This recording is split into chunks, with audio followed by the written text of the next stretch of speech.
It's Friday, and you know what that means. Yeah!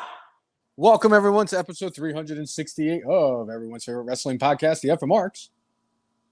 I'm Jay. He is. I am the brainless one, and Cousin Jay, the big thing for this weekend, we all know, is Summerslam tomorrow in the land. Yeah. Whole bunch of other stuff that happened this week in professional wrestling that I'd like to plow through before we get to our predictions and everything like that. But I just, there's one thing that happened this week that I really wanted to touch base on real quickly because it kind of has something to do with us sort of kind of connected wise, and it is wrestling related. Okay. So earlier this week, Jim Cornette was having a whole bunch of stuff going on with his family. His mother-in-law is sick. He's been taking care of her because she's been visiting. His dog has been sick, Harley Quinn, for a little bit. And there was one day that he was trying to rush and get things done, and a member of the Cornette Army came out and showed up at his front steps and came up to him and said, I was hoping I could have a meet and greet with you as of right now. Cornette flipped out on him. Dude had one of the Larry the Dog shirts from CM Punk. Cornette scared the shit out of him to the point where the dude basically took off. Now, why I would bring this up? Take a wild guess where this individual is from. I'm gonna say from the Virginia Beach area. Virginia Beach. Because, of course, they're from Virginia.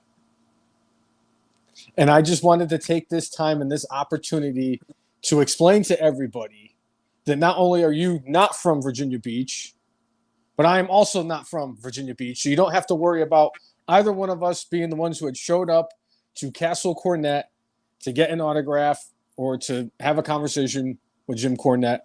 However, I would not rule out the great Hibachi being the person that showed up at Cornette's house. Right. But yeah, I had to mention. Hibachi, I mean, it could be the donkey effer. You know, you never know. The kitty litter guy. There is a host of people that we know that could possibly have done something like that. Just crazy, and it's the things that we hear because a lot of times the fans do this stuff. They harass the wrestlers when they're in the airport. They shove pictures in their faces when they're, at the hotel lobbies and outside the arenas and everything like that. And it's like, the whole situation with Sonya Deville where she had the stalker that showed up and was in her house. And it's like, sometimes you just got to not cross that line when it comes to professional wrestling, whether it's somebody doing something, outside of the wrestling ring or outside of the wrestling industry or in their own private home, especially. It's just unacceptable from wrestling fans. And I'm just glad that nothing really major happened of it. I would like to know what he was looking to get autographed, though. But anyway, is there any other, any main topic that you wanted to discuss first today, Cousin Jay? Yeah, let's go with Tony Khan and Shane McMahon.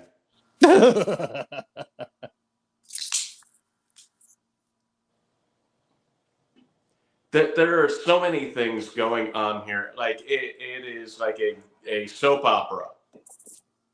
So many things. I mean, and the fact that they Sorry, I gotta get the junkyard dog who gets really fired up about Pedroia. And Tony Khan, clearly. Yeah. It seems the only time Sheba ever reacts is when Tony Khan is being discussed. Perhaps.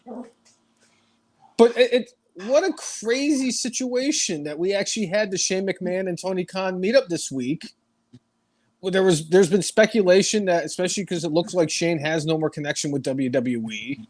He had that tumultuous end of his WWE tenure no more than a couple years ago when he tried to overtake the entire Royal Rumble and picked himself to finish in the last three. And then came back and then blew out his quad in true McMahon fashion. Yes. I don't even know what to make of it, Jay, because right now, between all the wrestling businesses or companies you want to refer to it as, I don't know what to think about Shane McMahon showing up in AEW. I mean, there are a few different things going on here. One, Shane, I think, ended up posting something about this was a private conversation. Well, then why did you make a public photo? Yeah. Clearly, like, he's trying to do something. Before he met with Tony Khan, allegedly he's been trying to get back to WWE. Is this Shane McMahon's way of trying to force Triple H's hand to bring him back to the company? Because, like, you do something like that to get people talking. Right. And if WWE does not want to see a McMahon going over to AEW, then you're like, oh, okay, let's make a deal. Because this could be a disgrace for us. I know we're not owned by the McMahon family anymore, but everybody still associates McMahon with WWE. Right. If Shane McMahon goes to the other side,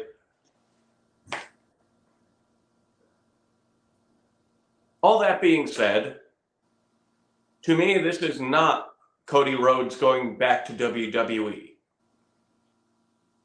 I think impact on this would be shock value, and it would wear off within a couple weeks.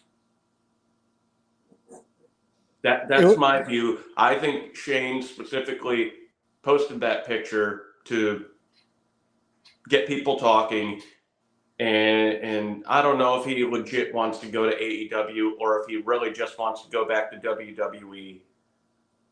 I think we'll see him in a wrestling company at some point soon. Well, it's interesting because WWE did come out and say that they have no interest in bringing Shane McMahon back. So him going to AEW, I guess, would make sense. I'm trying to make sense of it, I guess is the best way to put it. I just... Well, the sense of it that you can make is this is not a... I don't believe this is a wrestling angle.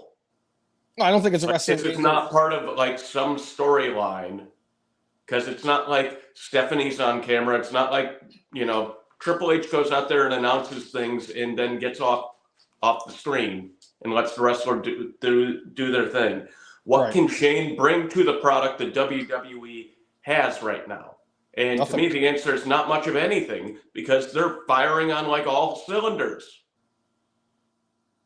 We just need that Shane McMahon versus Kenny Omega match in the Tokyo Dome so that Dave Meltzer can give Shane McMahon more 5-star matches than Kurt Angle. That's what we need. And just all the stupid booking ways they could do with Shane McMahon if he does go to AEW. And and they know for a fact that he is dumb enough to take some of these bumps that some of these people are taking, because he's done it. He's climbed to the top of the Titantron and fell off. He's taken the fall from the top of the Hell in a Cell. I just... If there's a reason WWE is not bringing him back, then that's got to be a red flag for Tony Khan. But clearly, if you read over all of my notes, that doesn't seem to be something that deters Tony Khan from signing or bringing somebody aboard, because everybody seems to have red flags. But I if anything, of all the people, would Shane McMahon possibly... I'd be intrigued, not enough to tune in, but I'd be intrigued to see what would happen with Shane. If he ended up becoming part of the elite with the Bucks, I mean, that could be great heel work right there. I want to see like your head explode between them being with Okada and them being with Jack Perry. To be fair, I am at peace with Okada. Okada went and did his thing in New Japan for a very long time. Now he's collecting a paycheck to take as very few bumps as possible, and he's getting paid a shit ton of money to do it. So power to Okada for doing what he's doing. I don't think the thought of Shane with the Elite. I mean, there's got to be more people I could think of, but off the top of my head,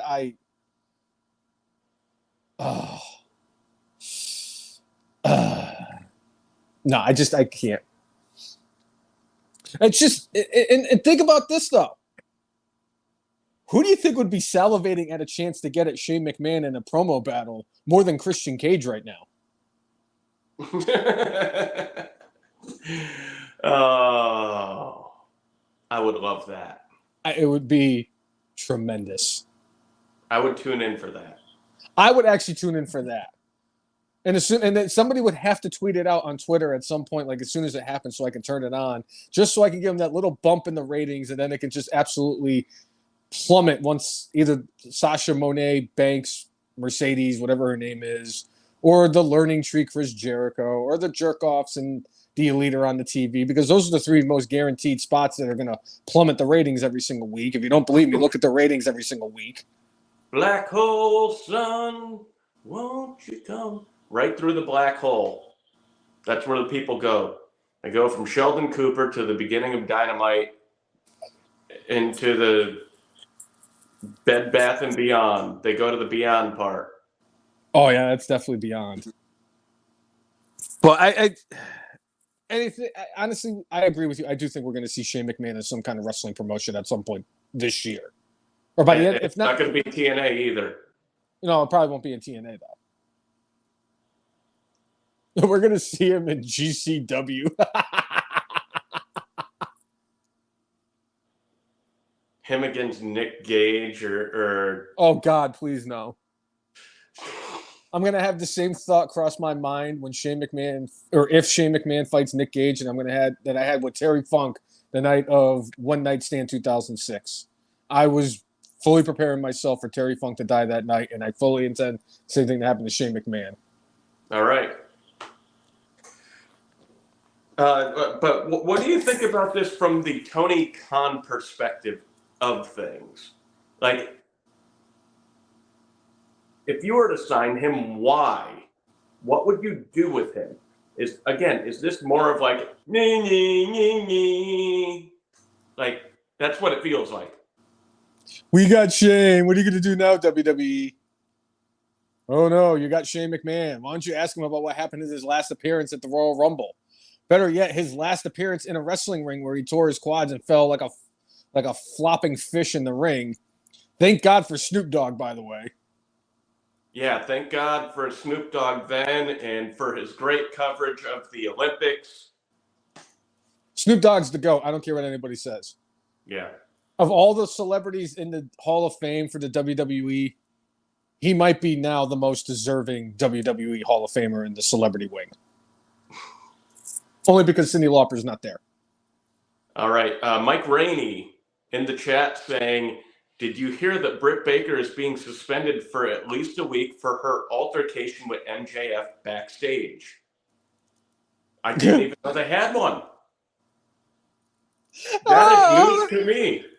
Oh, so Cousin Jay, there was an investigation because a couple weeks ago, Britt Baker got into a confrontation because apparently she was going off about MJF, probably the night him and Will Ospreay went a whole hour, and this poor woman can barely get on TV. She said some things. MJF's girlfriend, Alicia Atout, apparently overheard the comments that Britt Baker said. Excuse me. She went to MJF, told him what she said, Britt Baker, and MJF got so mad he punched a wall. To the point where they did an investigation. He was cleaning the wall, Cousin Jay. He was cleaning the wall. Apparently, according to this thing, it was enough to warrant her a fine and a 2-week suspension. There's just a lot of just unsettling things happening in the locker room of AEW right now. And like and everybody's trying to figure out what's going on because of the fact that MJF and Britt Baker were very close when AEW first started, and now they're at this point. People are thinking that it might have something to do with Alicia Atout, or it's the fact that the women just don't get the recognition they get, and MJF is always the one that's on the TV. Nothing against MJF. When you are the biggest star in this company, you are going to be utilized. But at the end of the day, do they really need to do an hour-long Iron Man match on or a match that goes to almost an hour-long time limit where he wins in the last 2 seconds or whatever it is? It's just wasting time. WWE never did something like that. They never had like an hour-long match. And if they did, they should do it on a Monday Night Raw so they could actually give pay-per-view. Well, they do it on pay-per-views, and you're supposed to do matches like that on pay-per-views. Not on free television when you have 2 hours to showcase your people. It's not like people tune in to Rampage or Collision every week. This is your marquee show. You need to showcase your people. And the sad part is that MJF and Will Ospreay got their hour. Everybody knows that the Learning Tree, the Mercedes-Benz, and the jerk-offs all need to have their freaking ego strokes. So, of course, they're going to be part of that second hour. So I get it. My whole thing is that she got suspended for this, and she bullied Thunder Rosa not too long ago to the point where Thunder Rosa is basically stuck on Collision for the rest of her career. Can't get to WWE because they don't really have a need for Thunder Rosa, unfortunately, which is sad for me. But it kind of got to have you thinking, what is going on over there? Because between that stuff, Adam Cole posting on social media that he's in the process of moving or just moved to back to Pennsylvania alone, not with Britt Baker. You got, Mercedes Moné. She's filing for divorce from her husband, Mikanze, or whatever. I'm horrible. I didn't even write his name down. I felt bad because I didn't want to butcher it, and I did it, and I apologize. But there's all this stuff going on. Apparently, there's rumors that Britt Baker cheated on Adam Cole. They don't know with whom.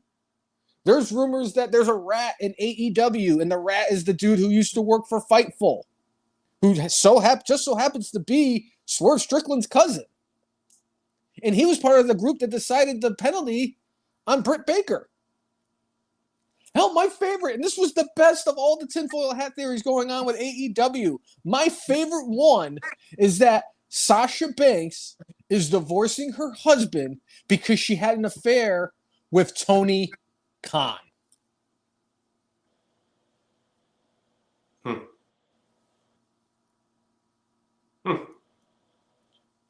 You have CM Punk coming back in last November. Coming in here, he tears his pec, talks about how different it is, the way that they handle things over there and over here. Obviously, there's sour grapes with him because of the way it ended in AEW. Ethan Page comes over here and talks about the differences between AEW and WWE. Jade Cargill talks about the differences between AEW and WWE.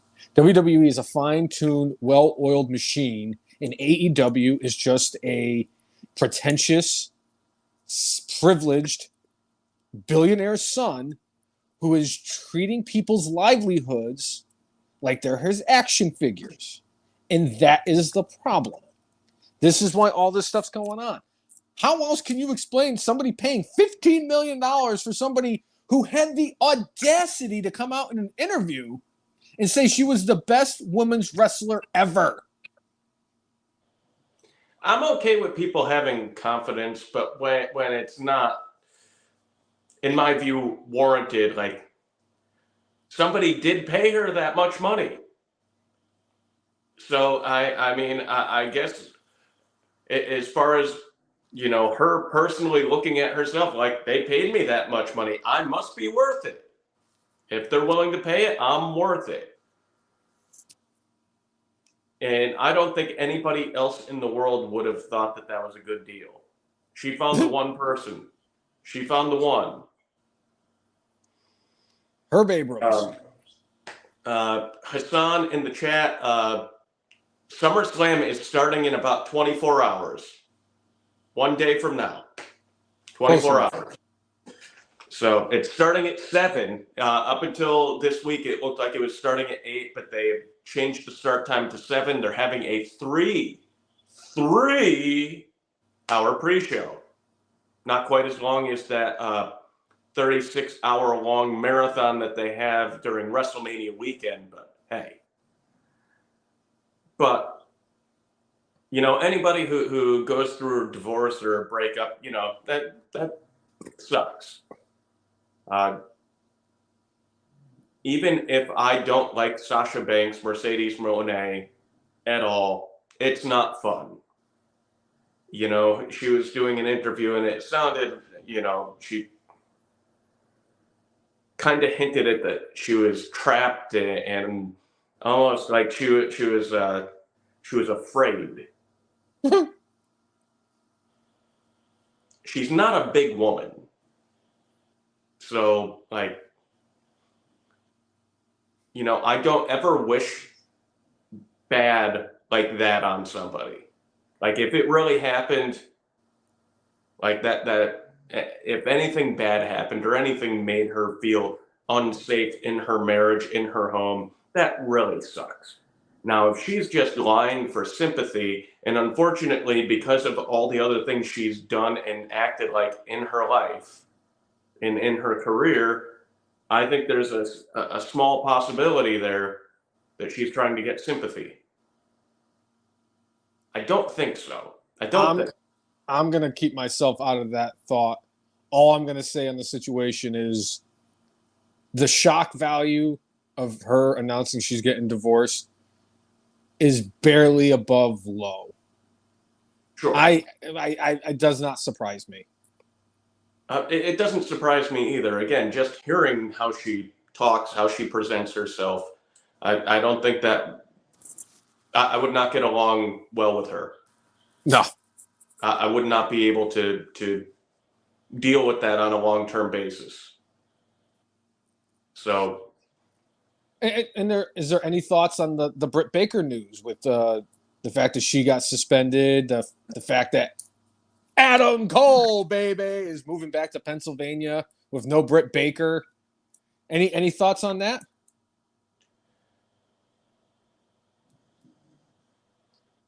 We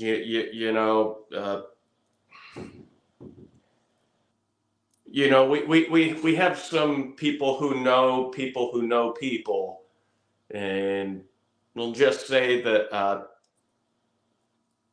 it sounds like Adam Cole baby's family was not a big fan of the doctor, to say the least. Nobody apparently within his family wanted him with her. So I'm not shocked at all to hear this. But again, like, you've been in a relationship for that long, it sucks. I mean, they weren't married, but it was more or less like a marriage, living together,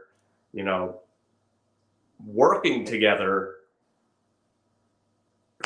So just remember, she was one of the big forces behind Adam Cole jumping from NXT WWE to AEW.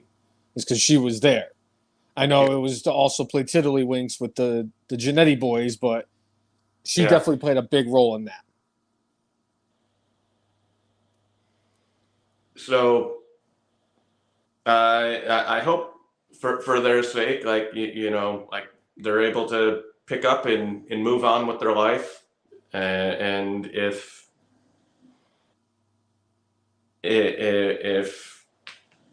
one of them did something wrong, I hope at some point they feel remorse for the crap that was done. Yeah. Yeah. Not cool. Not cool, man. Just craziness. And didn't like the window for them to negotiate that deal with WB, did that like close and they didn't get a new deal done? So the exclusivity deal, which is different than like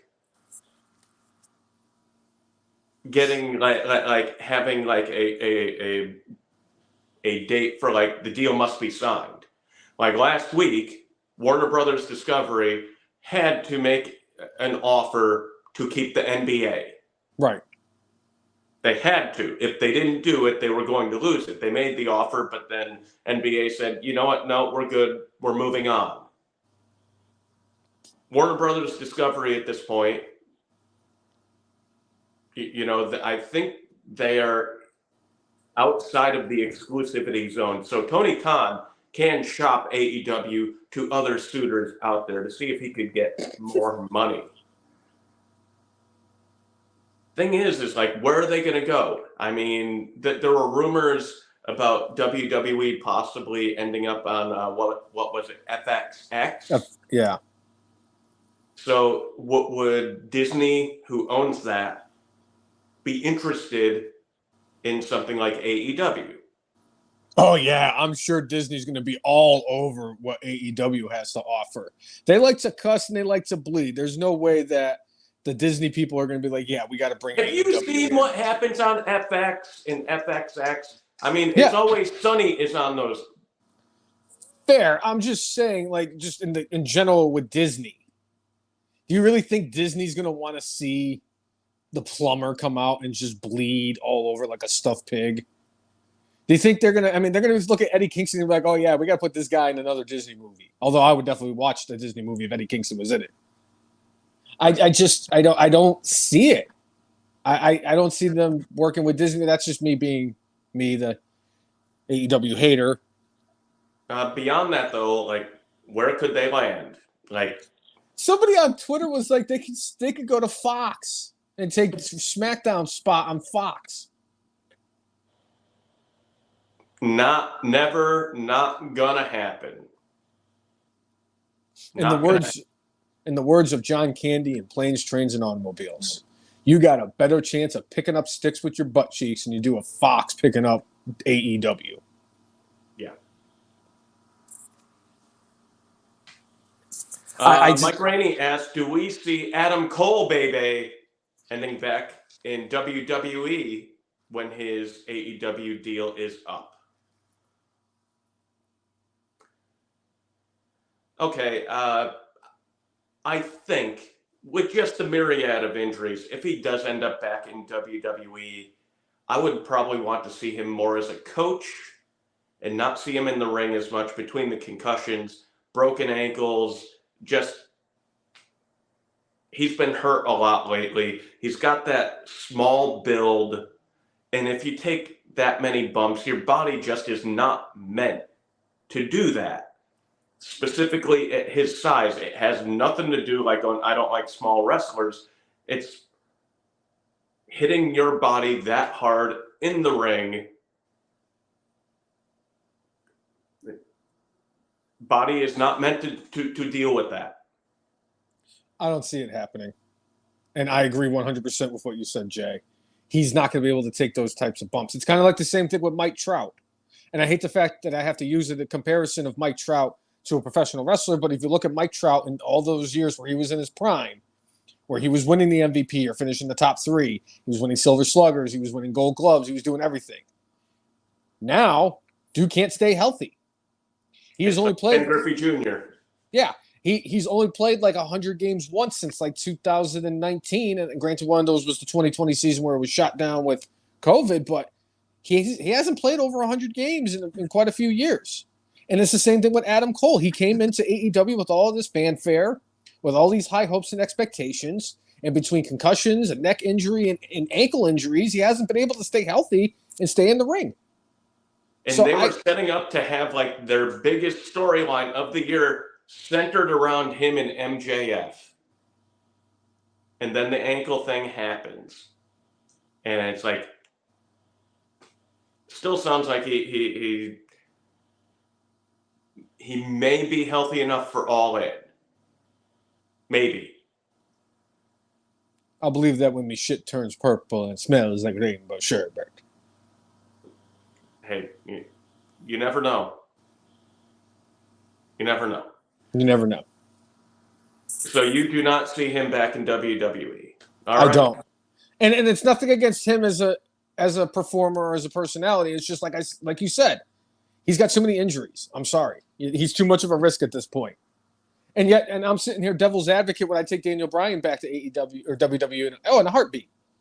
I don't want to see him really wrestle as much, him being like the novelty and showing up every once in a while. But I don't want to see Daniel Bryan come back as a full-time competitor doing Who? 250.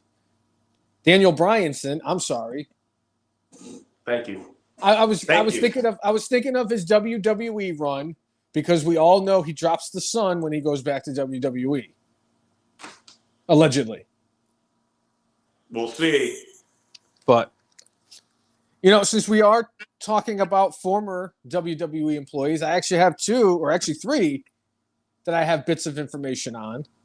The first one is, it seems now former TNA competitor Mustafa Ali announced last night after TNA that his contract with the company is up and he is once again a free agent thinking of his future endeavors.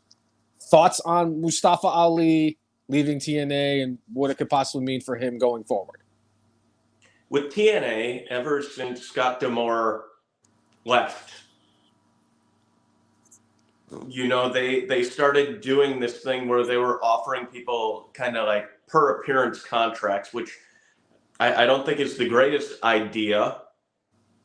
It's tough to have a champion and somebody who stands for the company who you could say, I plant the flag for TNA wrestling, and have them just like jet, 2 months later. They still have a handful of people, I think, from that time with D'Amore that are under contract, at least for a little while, that they could possibly build around. I mean, they just had over 4,000 people show up for Slammiversary. So a lot of the goodwill they had been building, the momentum they had been building, in some way, shape, or form, is still going. Yeah, there was that little bit of lull after D'Amore left. But This partnership with WWE has gotten you interested and gotten a whole bunch of other people interested. All that being said, Mustafa Ali is a fine talent, could go pretty well in the ring. He'll find somewhere to go. My guess is we will see him on TNT or TBS very soon. Okay. Him and Ricochet? Maybe. I don't know why I see Ricochet as like a TNA dude more than because he would excel at TNA.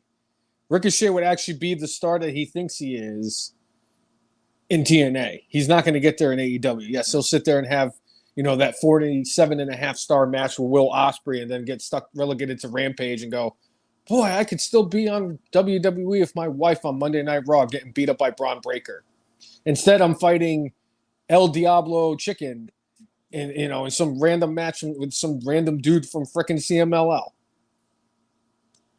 Right. Unbelievable. Mike Rainey believes Ali is going to stay with Impact. It would not be the worst thing. Again, Impact kind of has some momentum going.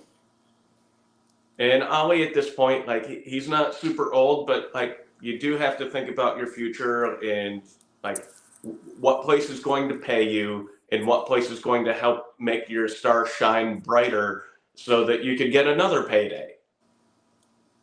Exactly. Mike Rainey also in the chat saying, speaking of Daniel Bryanson, he's saying he hopes for his health he does retire for good. And for his match with Swerve Strickland at All In, Bryanson did say he will retire if he does not win the match. He's going to win the match. That's how the Coke Fiend's going to keep him around in AEW. He's going to give him the freaking title. We all know it's going to happen. Especially, I don't know. I'm trying not to jump all over AEW today. I know I typically go after AEW and insult AEW, and it's because of the fact that like every single day of my life, every time I go onto Twitter, Facebook, or Instagram, I'm dealing with these people from AEW. So I'm trying to be pleasant and nice and not sit here and absolutely eviscerate AEW because that's exactly what I would do, and I don't want to do that. This is about SummerSlam. But speaking of SummerSlam, and we were talking about former WWE wrestlers, there was two others that were in the news, and that is one Jeff and one Matt Hardy, who were spotted about an hour before the podcast in Cleveland talking to WWE officials. Thoughts on the Hardy Boys being seen in Cleveland and with a possible return to WWE?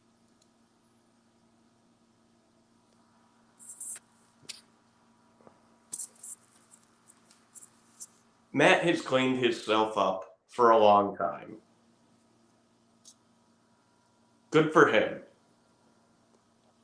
Jeff is so spotty and so unreliable. I know the end of his tenure last time was on WWE. Jeff didn't screw up, although he ran out on that match. I don't know if he just got his bell rung in the match and didn't know what the hell was going on, but both of them should retire. WWE has been on a youth movement for a while. They lowballed Lashley on the contract offer because they don't want him to sign it, because they want to get younger. So, unless they're coming back to be coaches, and Matt Hardy made pretty clear that he still has, he feels, gas left in the tank to do this thing.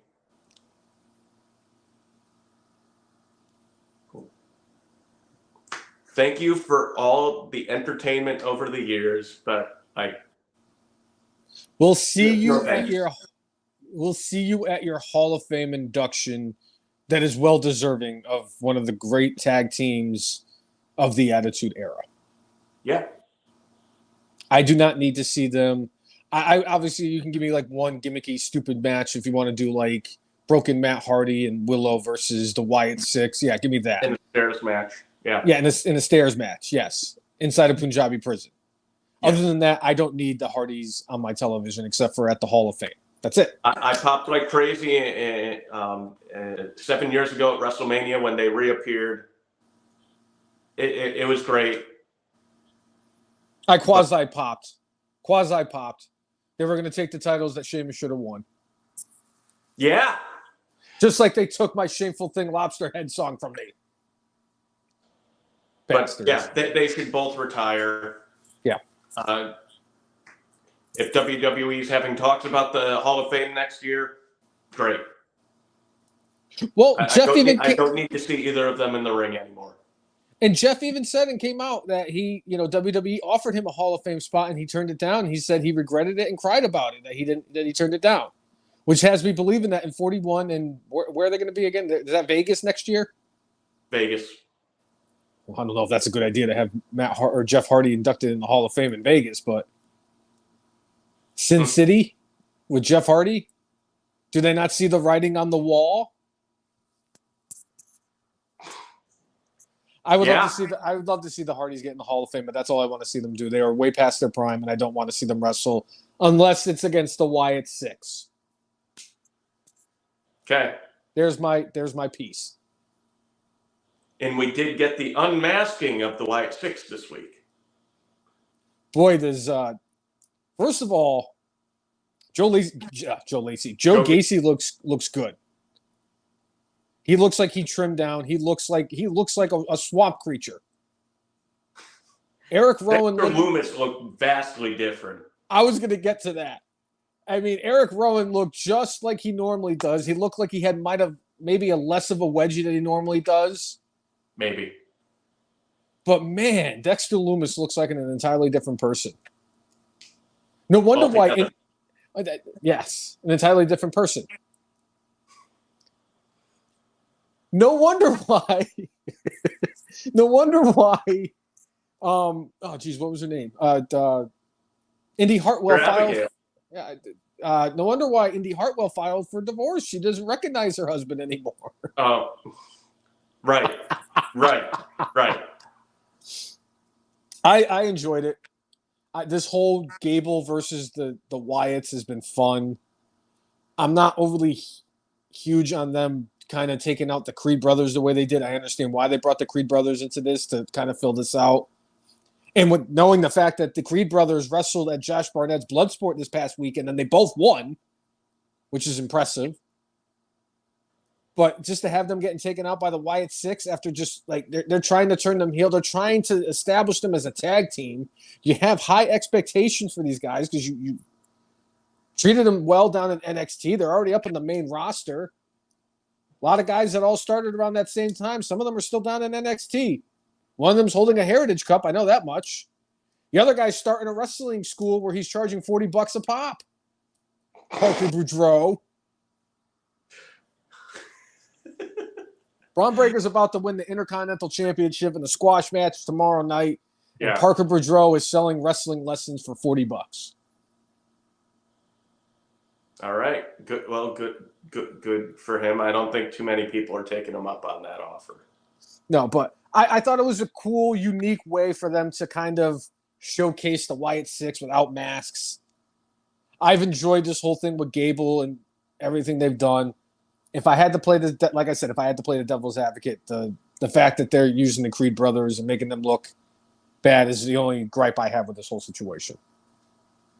For me, I was definitely getting to the point of like, please start moving this forward because they're doing it in Bray Wyatt fashion of like snail's pace.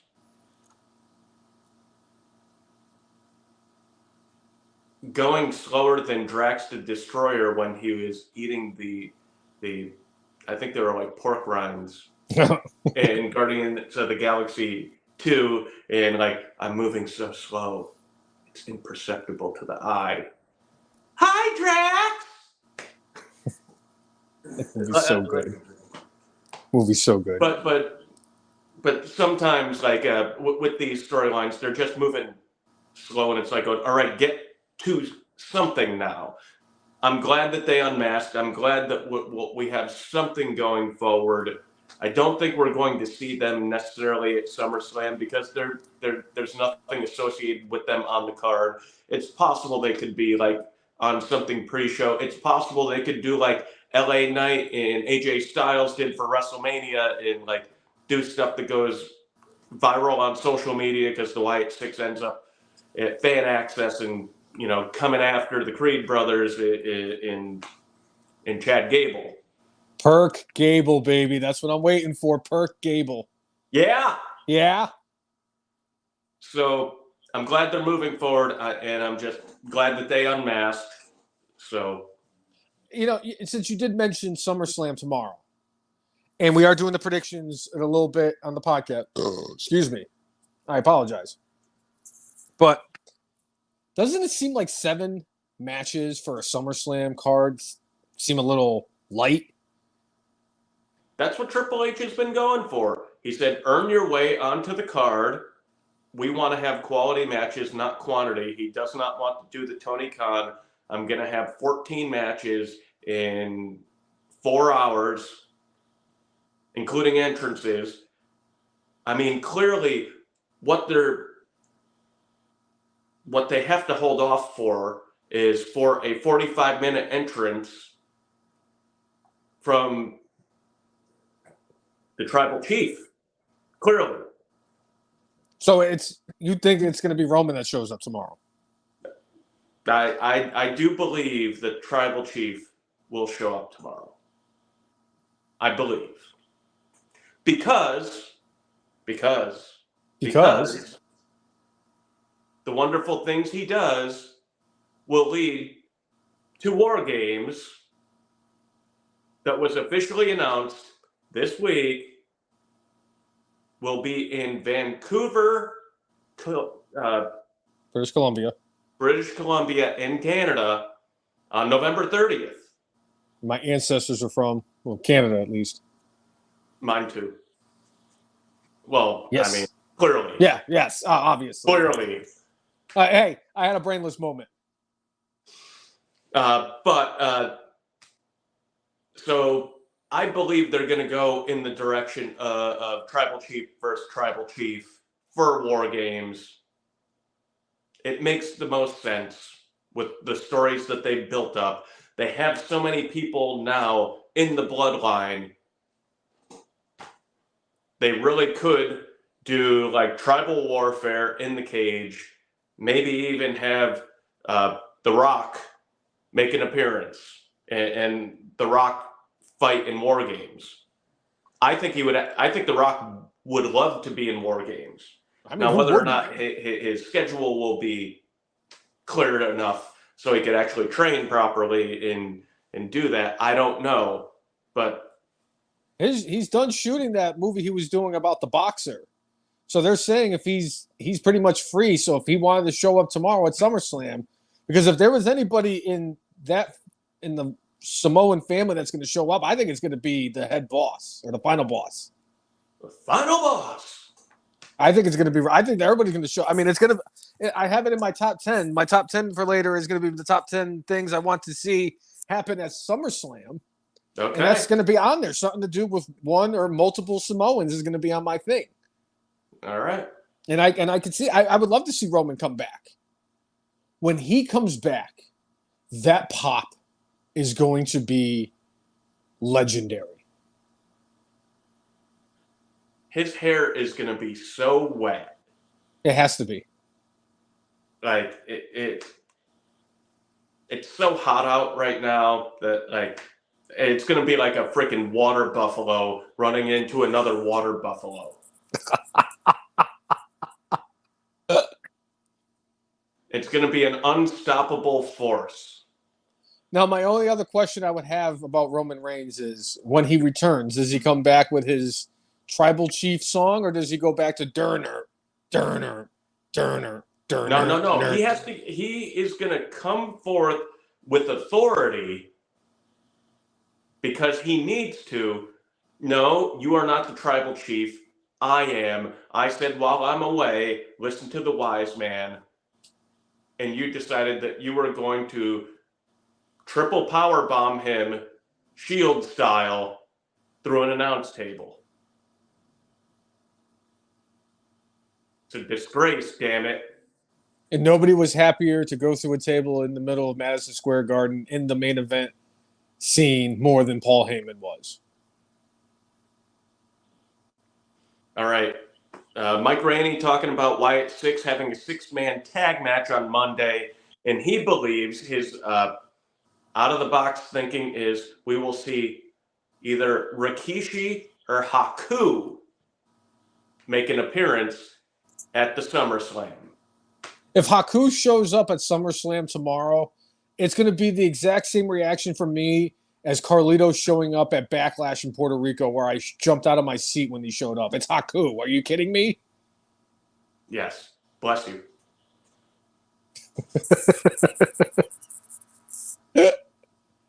I'm a huge fan of Ming Haku. He might actually be the baddest man on the planet, and that's including Chuck Norris. And Mike Tyson. I would love to see stuff like that. I would love to see. Just give me again. Wait to the top 10. I'll get to it. There's gonna be some interesting people showing up tomorrow. I think there's gonna be because that's the only thing. Go ahead. I would say I would feel more strongly Haku and Rikishi will show up when it is tribal warfare, war games, and they need to be there in the corners of their family. I'm just saying. I just want all the Tongans and all the Samoans to show up, and we just have like 400 of them beating the shit out of each other inside war games. It'd be like a monsoon of gorillas. Does this include if Samoa Joe became part of that? Oh my goodness. Oh my goodness. Even though he's somehow, some way not related to those two families, somehow. I bet if you go back far enough, he is. He just has to sell enough Samoan cookies to them, or he just has to give them a cut of his profits, and then he could be one of them. I mean, for crying out loud. He could do exactly like the High Chief Peter Maivia did and do a blood handshake, and that makes them cousins. Cousins with them all. And that's why we have Nia Jax. fighting for a world title tomorrow. I'm going to throw up if she wins. I'm just letting you know right now. Spoiler alert. If she wins the title tomorrow, and she's probably going to, I'm going to throw up. Throw up. I'm going to throw up. Oh, my God. Throw up. I can't believe he actually did it. Oh. That's going to be bad. But I'm excited. I like to see Roman come back. I'd like to see The Rock return. I'd like to see Haku and Rikishi. I like to see a lot of the Samoans show up. Because, like I said, I want War Games to be 700 of them just beating the shit out of each other. Simple. All right. But real quick, one question before we move on to the next topic. If Roman does show up tomorrow, is he alone or is the wise man with him? The wise man's with him. Okay. I had to ask. If the wise man is not with him, that means that he could still be on the side of Solo. If the wise man's with him, clearly he's going after Solo. Fair enough. I had to ask. I'm not sure what's going to happen. I would like to see Paul Heyman come back with Roman Reigns, but who knows how long Paul's going to milk this one for. One of the very few bumps. He knows when the getting's good. Yeah. Yeah. Speaking of goats, a goat returned home. WWE Hall of Famer, former governor of Minnesota, Jesse the Body Ventura. Raw was in St. Paul, Minnesota, and the Body showed up and shook hands with people, kissed babies, did the whole 9 yards and said, "Hey, I'm coming back home." And there was a moment that ended up on CM Punk's feed where, and I think WWE filmed it too, and like they had a little meet and greet between the two of them, and Punk had to remind him, "Oh yeah, we met once," and I'm sure it was that Raw in 2009 where he went on commentary and was the guest host or guest GM of Monday Night Raw for a night. Right. But it was cool. Like, he still has that voice, and like I'll still occasionally tune in for some of the interviews he does. Whatever tinfoil hat I think I have and you think you have, it's nothing compared to the Body's tinfoil hat. I'll just say that. And to kind of add on to this with Jesse Ventura, like what he means to like the older generation, the fans who've been fans of WWE and WWF since the 80s. It was him and Gorilla for the longest time. And this is no disrespect to him at all when I say that Gorilla and Heenan were the best commentary duo. Jesse Ventura was excellent as the color analyst for WWE for a very long time. He had a lot of memorable moments. I still remember when Dino Bravo did the thing where he did the weight bench and he was setting the world record. And he got in the microphone and he goes, "Hey, you may not like him for who he is as a wrestler, but you gotta respect him for what he's doing right now." And I'm like, that's Jesse Ventura. It was great to see Jesse Ventura back in WWE. I would have loved to have seen him actually come out on Raw this week. It would have been fun to see Jesse Ventura. I understand why. It's SummerSlam week. It is so hard with all the storylines and what they have going on to do something like that. They could figure something out in the future, though, for the Body. I would love to hear him be, you know what? I'd like to see him be on the pre-show panel this weekend. Oh my God. That would be one of the very few ways they can get me to tune in for a 3-hour pre-show tomorrow, because I really don't understand how anybody's going to tune in for a 3-hour pre-show for SummerSlam tomorrow. But yet the AEW, I'm sorry, I'm going to do it. I made it almost an hour. And here are the AEW fans blaming, "Hey, you guys are going to tune in for a 3-hour pre-show." The fuck I am. I got so many other things to do better in my life than sit there and watch them talk about the same stuff that I've been watching every single week for 3 hours. What's it going to do for me? Are you putting matches on the pre-show? No, there's no matches on the pre-show. That was the best part about the pre-show, was there was matches. And then I would tune in. You're not going to get me to tune in to listen to Jackie Redmond talk to Big E, no disrespect to Big E, and whoever. Yes, he is a GOAT. Not going to get me to tune in for 3 hours for Jackie Redmond to talk about. And I'm not even that big of a Jackie Redmond fan. But there's no other way. If you get Jesse Ventura in there for 3 hours, yes, you can guarantee I'm going to tune in for at least a good portion of it. Because you don't hear too much from him these days about the current wrestling product. It almost sounds like Ventura actually still knows what's going on, just based off the little bits you heard from him talking with Punk and seeing people. Ahmed, thank you for tuning in. Appreciate it. Make sure you give a subscribe to us on our page. We definitely appreciate it. It helps us go up higher in the algorithm, gets more people to tune in. And we are a podcast that likes to talk to our audience and with our audience. So if you got any questions, fire them off, man. Yeah. I would love to see it. I would love to see Jesse Ventura on the pre-show. It'd be better than having, and again, no disrespect to Booker T, but it's better than having Booker T or Jerry Lawler or anybody else. Booker T usually is probably about 2 or 3 blunts in at that point, and so am I. Right, and you know, when they let Lawler's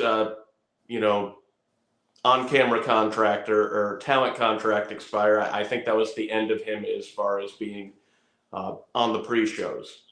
And you know what, King, you've earned your retirement, dude. Just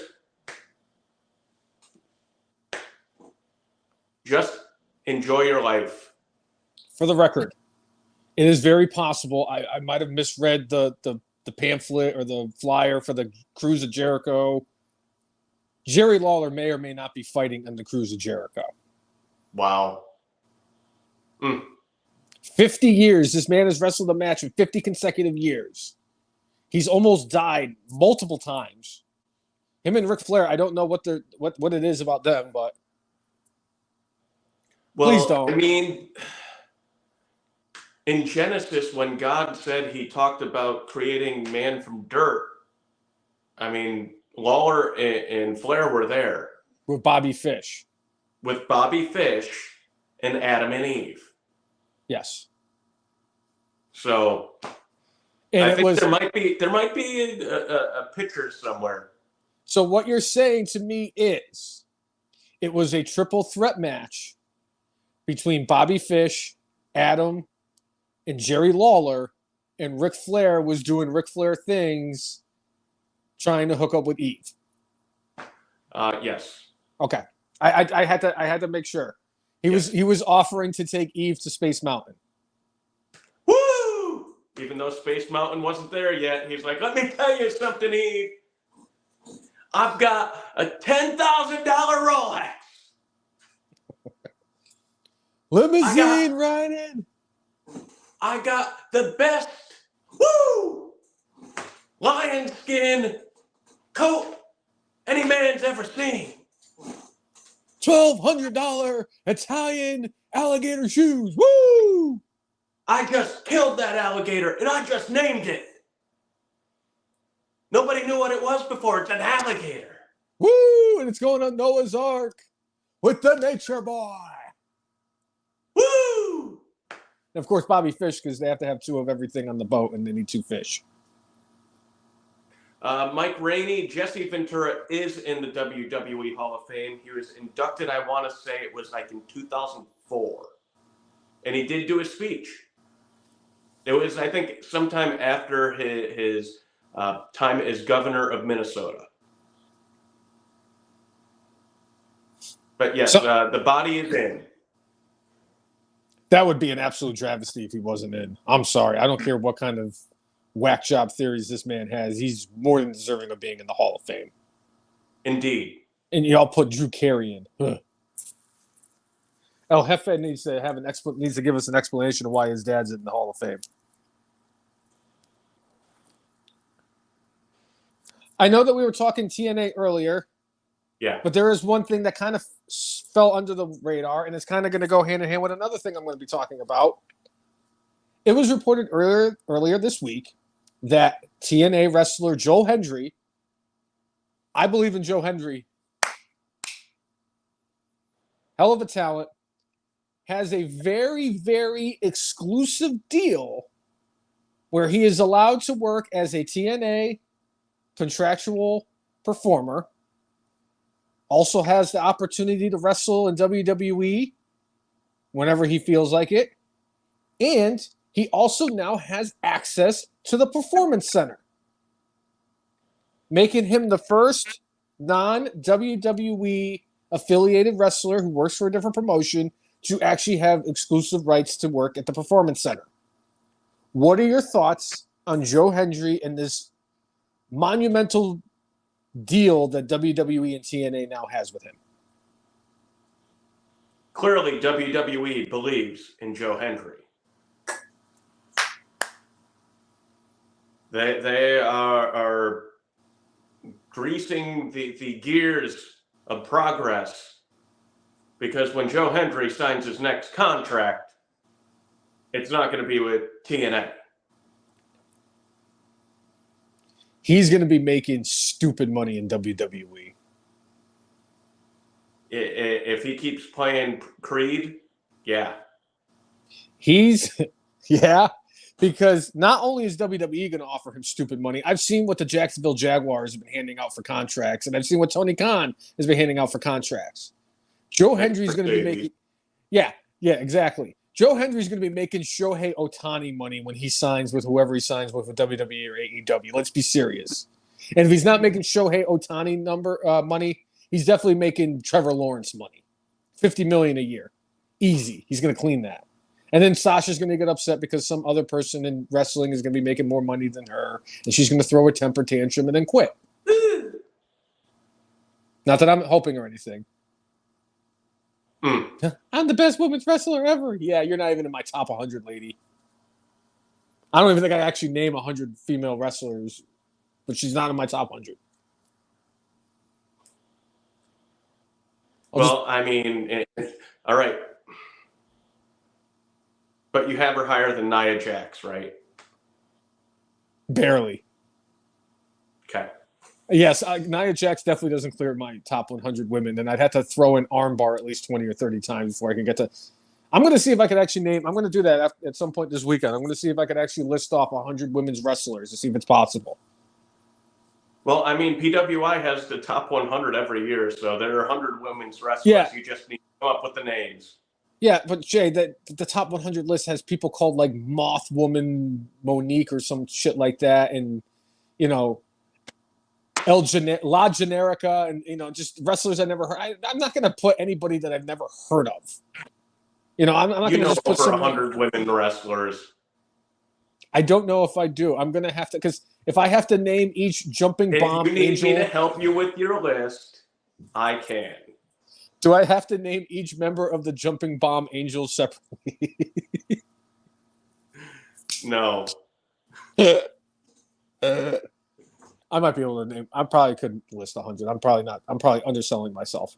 You're underselling yourself. I mean, you got like Moolah, Mae Young, Wendy Richter, Rockin' Robin, Bull Nakano. You got Medusa, Trish Stratus, Mickey James, Kelly, Lita, Candice Michelle, Tori Wilson. I mean, you're going to get to 100 easy. Would you put Sable above her as a wrestler? No. This is real wrestlers. Although if I have to put Nia Jax, I might as well have to put Sable too. Because didn't she win the women's championship too, or is she just like that was that she one? Did. She won the Divas Championship. I mean, I'd put Stephanie McMahon over her. I count Stephanie McMahon. Oh, 100's easy then. Yeah. And I'm going to name 100 better than us. Really easy. Oh, easy. I mean, they do 30 women Royal Rumble matches every year, and they're not taking people, out of the grave to fill the roster. Not yet. I'm still waiting for Mae Young to show up. If there was anybody that they would do a weekend Bernie's just so they could be in Royal Rumble for, it'd be Mae Young. Right. Just saying. But speaking of Mae Young and the Performance Center and everything, WWE held tryouts this week at Cleveland for the future stars of WWE, and one name in particular really stood out for me signing a WWE contract. That is the son of WWE Hall of Famer, one of my personal favorite wrestlers, Jacob Henry, the son of Mark Henry. Yes. I am beyond thrilled that he is going to be following in his father's footsteps.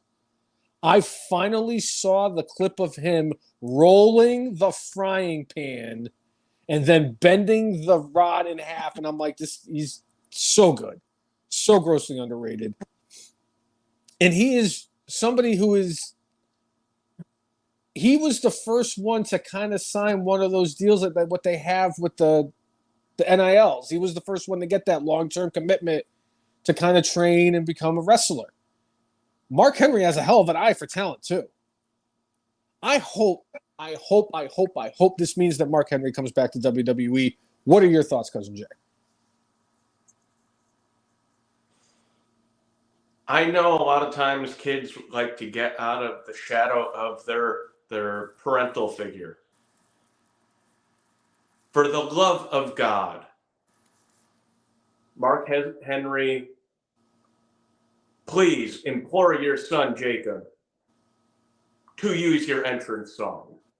It is a top 5 to top 10 entrance song of all time. I know that his back doesn't look like a tractor trailer like yours, but I mean, his song was so badass. His son knows what the wrestling life is like by seeing what his dad did and went through in his 20-plus year career.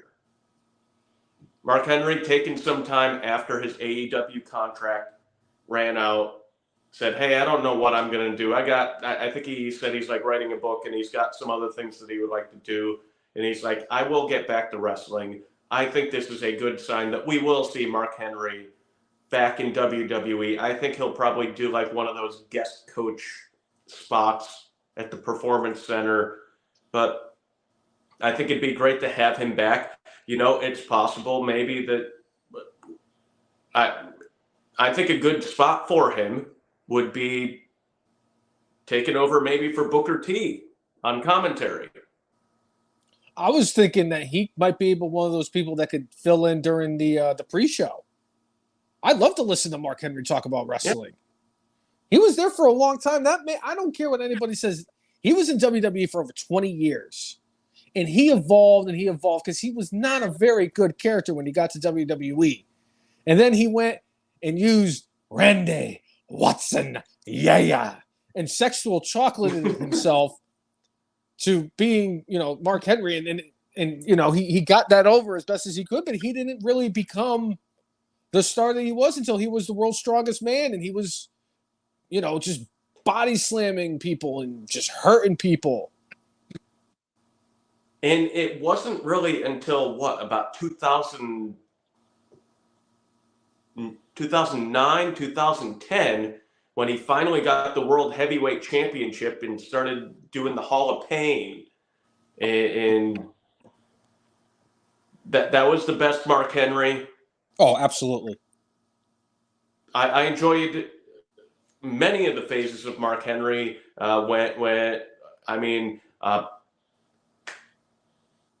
He is the father of the hand that Mae Young gave birth to.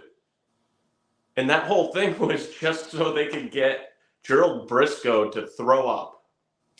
It was a rib on Gerald Briscoe. That's why they did that. I'm not surprised. And you can see Briscoe in the background, like. Yeah. I remember. But, yeah, between that, like, him and sexual chocolate with Mae Young, sexual like, chocolate a cigar after. Sexual chocolate. Sexual chocolate. when he was in Nation of Domination. I do remember a couple of points, though, like where The Rock kind of called out Mark Henry, like, hey, dude, let's go to the gym. And Mark Henry's like, nah, I don't feel like it. I'm still the world's strongest man. And Mark Henry, like, later on looked at it and he's like going, yeah, I probably should have taken my training a little bit more seriously because he didn't have the cardio that he needed to. And there was one point where Vince sent he and the Big Show back to OVW because their conditioning was not up to snuff. And I think both of them were kind of pissed off and had their pride hurt. But, you know, they came back and both of them were much better after that. They knew, like, oh, crap, I can't just, you know, be at the top of the card because of how big I am or how strong I am. Okay, I got to work at this. Big Show came back in better shape. Mark Henry came back in better shape, and they had better careers for it. So that second half of Mark Henry's career was awesome, and clearly, you know, when he had the salmon color suit and lied to everybody, or at least made people believe that he was retiring, only so he could get another championship match against John Cena, our truth's childhood hero. And an interesting tidbit to that is that Mark Henry was supposed to win the championship from John Cena, and he told Vince, no, I don't want the title. He goes, I can't move like I used to. My body's in bad shape. He goes, I don't have what it takes to kind of be the face of the company like this at my age and pushing myself to this. He goes, I appreciate the offer. He goes, but that's something I don't want, is to be champion, because I can't be the guy that's always everywhere and being showcased all the time. Sure. Yeah, that's very respectful and respectable of Mark Henry to do that, because most people in his spot would have said, yeah, absolutely, give me the championship. So and I do, he had already won the championship. And I do know for a fact that Mark Henry found Bianca Belair too. He recruited her to WWE. There's been others, but she's the one that I think of off the top of my head that he definitely got. So he's got an eye for talent too. Yeah. Yeah. Yeah. Yeah. Yeah. Yeah. All right, we did learn a couple of things this week on Monday Night Raw. Seth Rollins has a hell of a ball gown that he's going to be wearing this Saturday. I think I am more excited to see how that man is going to come out to the ring more than anything else tomorrow. There's nothing else that makes me like more excited for SummerSlam than to see what kind of ungodly outfit that man is going to be frolicking to the ring in. If he comes to the ring in like a bejeweled pumpkin with horses and a buggy, I wouldn't be overly shocked. If he's got on if he's got on the short black Daisy Dukes with the referee shirt, and he looks like Shawn Michaels when Shawn Michaels was the referee for Bret and The Undertaker, where where Bret spit in Shawn's face and Shawn went to hit the Hitman and hit The Undertaker instead. It's exactly how it's going to end too. That's what I need. That's going to be a troll job. Otherwise, he better look like he's from a Dr. Seuss book. That's all I want from him tomorrow. He either has to look like Shawn Michaels refereeing in the mid 90s, or he has to come out looking like a Dr. Seuss character. Honestly, I think it was 97 because that was part of the build-up to the Montreal screw job. Okay. So it was late 90s. I apologize. I always get that's right. 97 is borderline mid 90s. I keep forgetting that, 1995 was when Shawn Michaels won the Royal Rumble. 96 was when the boyhood dream has finally come true. I got to remember the 1995. I got to remember 1995 because God only knows that the worst champion in WWF history wasn't even main eventing WrestleMania 11. You were there. I cannot believe that I was there for the WrestleMania that was where the WWF champion was the worst product, whatever it was. I think they. He was like he made absolutely like he was the worst making main eventer in WWF history. Diesel as champion. And I got to see him, and I got to, luckily for me, I got to see Lawrence Taylor do a line of coke and then wrestle Bam Bam Bigelow. It's great. He may or may not have celebrated with a bunch of 16-year-old girls afterwards. That's neither here nor there. And that's why he's back in jail. That's right. Right? Yeah, exactly. My second favorite giant of all time is in jail. We also found out that The Miz is hosting SummerSlam in his hometown. Good for Mike The Miz, and I so bet R-Truth is clearly going to be part of this. And it is going to be one of the greatest spectacles we have ever seen. I'm going to mention that in my predictions for things I'd like to see for SummerSlam tomorrow. So I'm just going to leave it at that. But I am very happy to see Mike Mizanin hosting SummerSlam tomorrow, because at least somebody from Cleveland in the WWE has to represent the company tomorrow in Cleveland, since Johnny Gargano is fighting tonight instead against Tama Tonga and Jacob Fatu, the two best members of the Bloodline. And that's not even fair. How is that even fair last week? That Tonga Loa, who's god-awful in the ring, clearly, gets replaced by Jacob Fatu. That's like picking the Raiders in Super Tecmo Bowl and just running the ball with freaking Bo Jackson. I'm sorry, Bo Jackson, Barry Sanders. Barry Sanders was also a cheat code. Let's not kid ourselves either. Or picking the Giants and being Walter Payton also was a cheat code. Yes, although that might have been the original Tecmo Bowl. That might have been the original Tecmo Bowl. But or Lawrence Taylor with the Giants. That's not even fair. Right. Jacob Fatu went in there and just ripped people to shreds. How are these two clowns? I'm sorry. How are the King of Cleveland and the clown that got his heat stolen from him by effing Marks Hall of Famer Sean O supposed to defeat Jacob Fatu? Forget about the fact that they actually have Tama Tonga in this match. How are those two going to beat Jacob Fatu?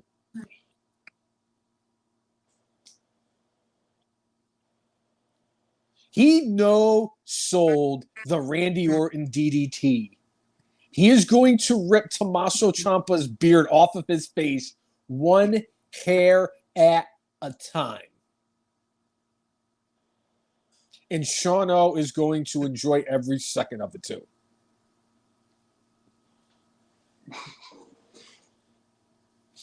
That's what you get for saying I stole your heat. But it's a piece of shit. Shitbag. That would be about the response. That would be about the response. He would love it. But yeah, good on Mike Mizanin. And like I said, once we get to my top 10, I have a very important prediction for that. But I will tell you right now, I will bet any amount of money, and I'm going to go see if DraftKings has it as a prop bet. Mike The Miz will not show up with hors d'oeuvres tomorrow. All right. That's what it was asked, because our truth said it was. What I really want to see.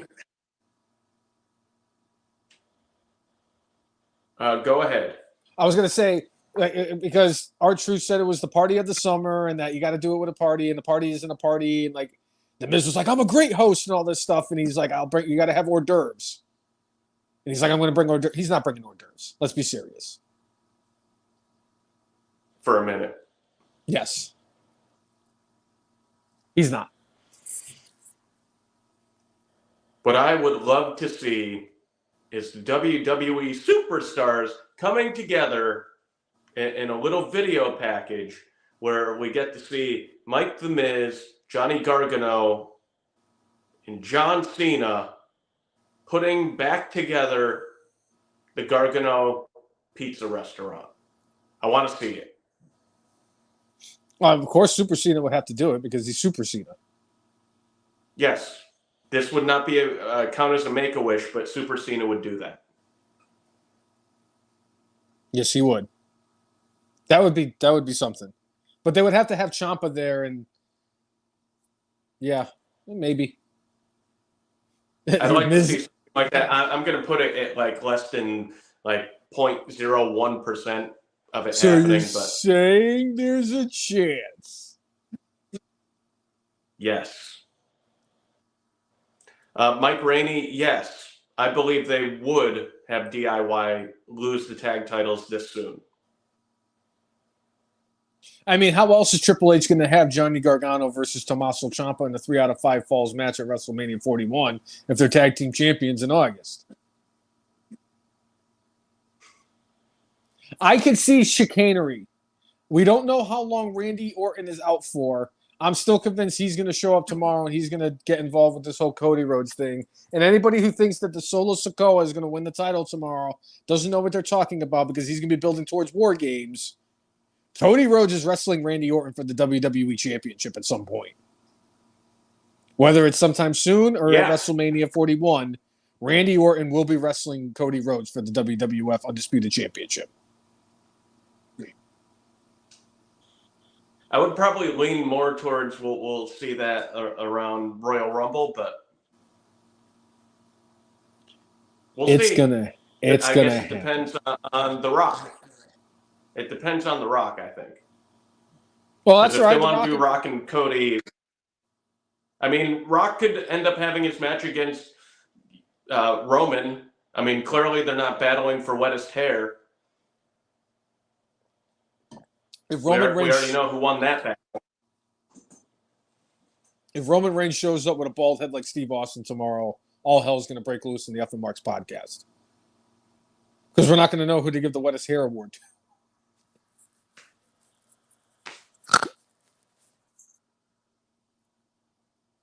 What are we going to do? We might have to retire. Roman Reigns' hair isn't wet. It doesn't go with the song. Roman Reigns, his hair is really wet. He'd better grow it back if that's the case. But yeah, I really, like I said, I think there's going to be a gaggle of Samoans tomorrow. But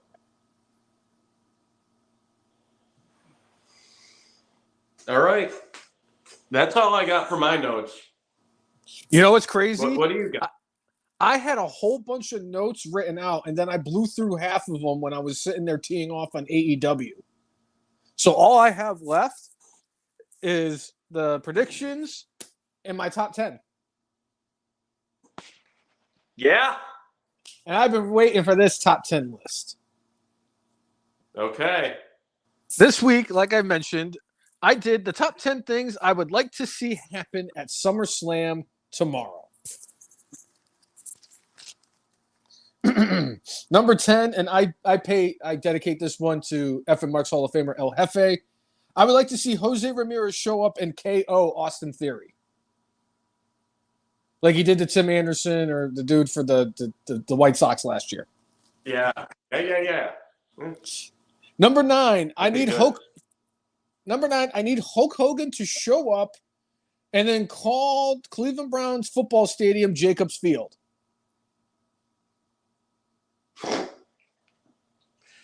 Municipal Stadium. Yes. Hogan might be Municipal Stadium just because he's old enough. I was almost dumb enough to put it was like he called it the dog pound, but I'm like, they are the dog pound, stupid. It's a section of fans. They are the dog pound. That smells like dogs. Squad. You are the Brute Squad. Number 8. No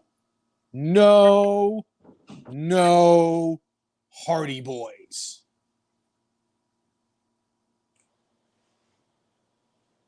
That's all I need to say. Number 7, we need a new United States champion, and I want to see it. Yeah.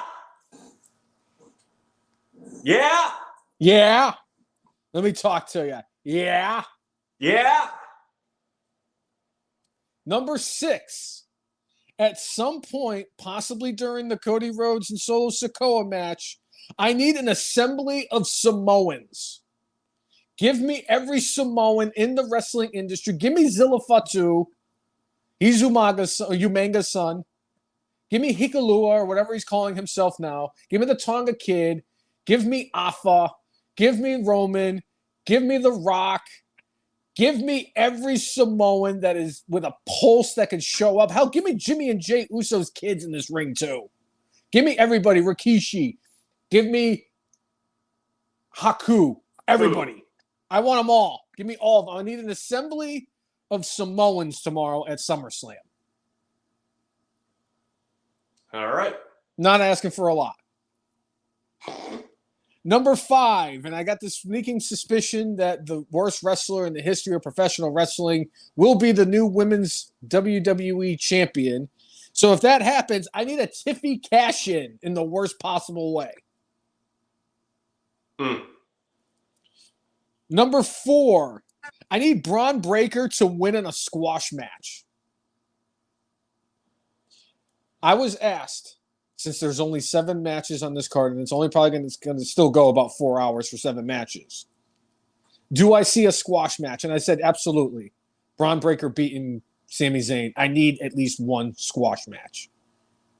Give me Braun squashing Sami Zayn, and there's nothing against Sami Zayn. Number 3, I need the world champion King General Gunther. Does not mean that that's going to be the route I go for my predictions. I'm just letting it know I need Gunther, who's going to probably end up taking over as my favorite wrestler once the Sheamus. Although Pete Dunne has really taken a good swing at that too, because he's absolutely killing it as of late. Even if he did hit Sheamus with a shillelagh on Monday, but we won't talk about that. That's a shameful thing. Lobster head.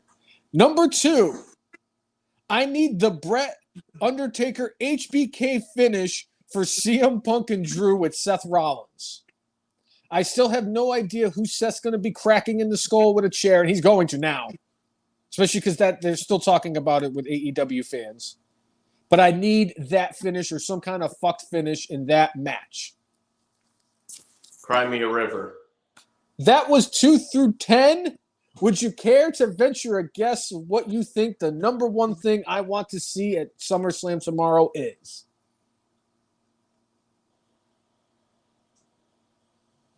I did mention way outside of the box. Not way outside of the box. I'm going to go enough outside of the box. You want to see Brock Lesnar. I mean, I do want to see Brock Lesnar, but it's not that. I did mention that I wanted to see, I have something very special for R-Truth. So R-Truth does actually have my number 1 spot for this week. I need R-Truth to actually show up to SummerSlam tomorrow with bags of ice. He told The Miz on Monday, and I quote, I'll bring the ice. I need R-Truth to show up with literally 2 bags of ice. And I'm going to die. And he's going to win my Wrestler of the Year at that point. Because if he is willing to commit like he did with the 24/7 championship, I need that. I need R-Truth to show up for the biggest party of the summer with 2 bags of ice. And The Miz has 0 hors d'oeuvres.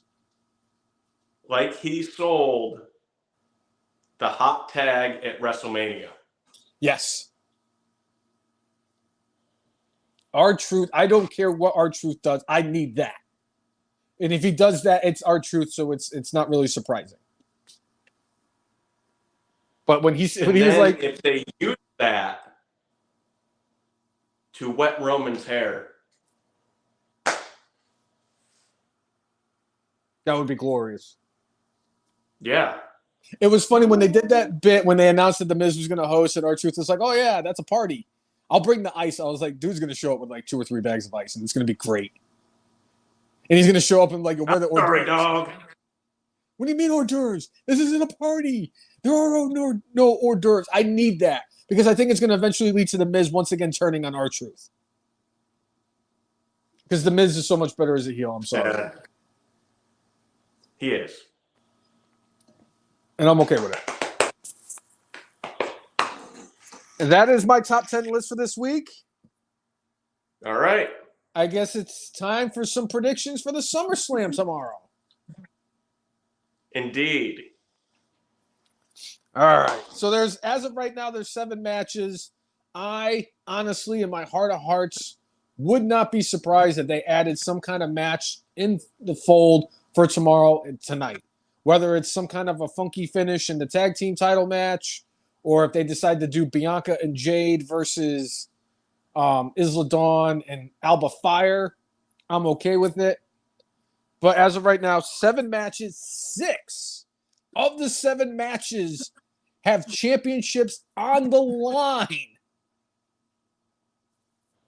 I'm excited. And the non-championship match may be the main event. I said it. I said the match with the best story heading into SummerSlam should be main eventing this. Triple H knows what it's like to put the wrong match in the last spot on the card when there's a much better, bigger match that people are going to want to tune into. You don't want to follow CM Punk and Drew McIntyre tomorrow. I'm just telling you right now. It needs to close the show. But with that being said, I can't see Solo Sikoa being a main eventer. Not when you got Punk and Drew, and honestly, Gunther and Damian Priest have been absolutely killing it, and I think they deserve to be the main event over Cody and Solo Sikoa. And it's not a slight on Solo. Poor, what you call it? Why am I freaking blanking? I'm so terrible. Liv Morgan? No. Demon. Finn Balor. Did you see what Finn Balor looked like after the beating he took from Gunther? It's not a pretty picture. The only person who's looked like more shit than Finn Balor after a match with Gunther is Ilya Dragunov, but I don't expect any differently from Ilya Dragunov. In fact, right. I might even go back and watch his match. Yes. In fact, I might even go back and watch Dragunov versus Claudio Castagnoli from a few years ago in the UK. Match was awesome. But anyway, SummerSlam card for tomorrow. Let's start. Now let's get it out of the way. Intercontinental Championship match. Sami Zayn and Braun Breaker. Who do you got, Cousin Jay?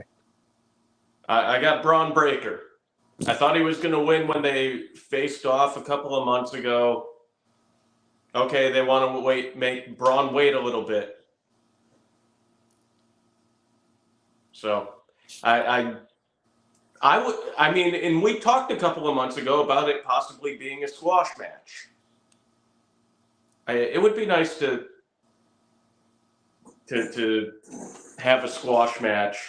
You know, Breaker finally kind of wised up, you know, from underestimating Sami that first time around, and he takes it to him and takes him out quickly. I don't know if it's going to be Sheamus versus Daniel Bryanson quick, but I could see it's in a squash match situation, kind of like him, you know, running as the bell rings, spears Sami, goes for the pin, he kicks out, gets up, spears him a second time.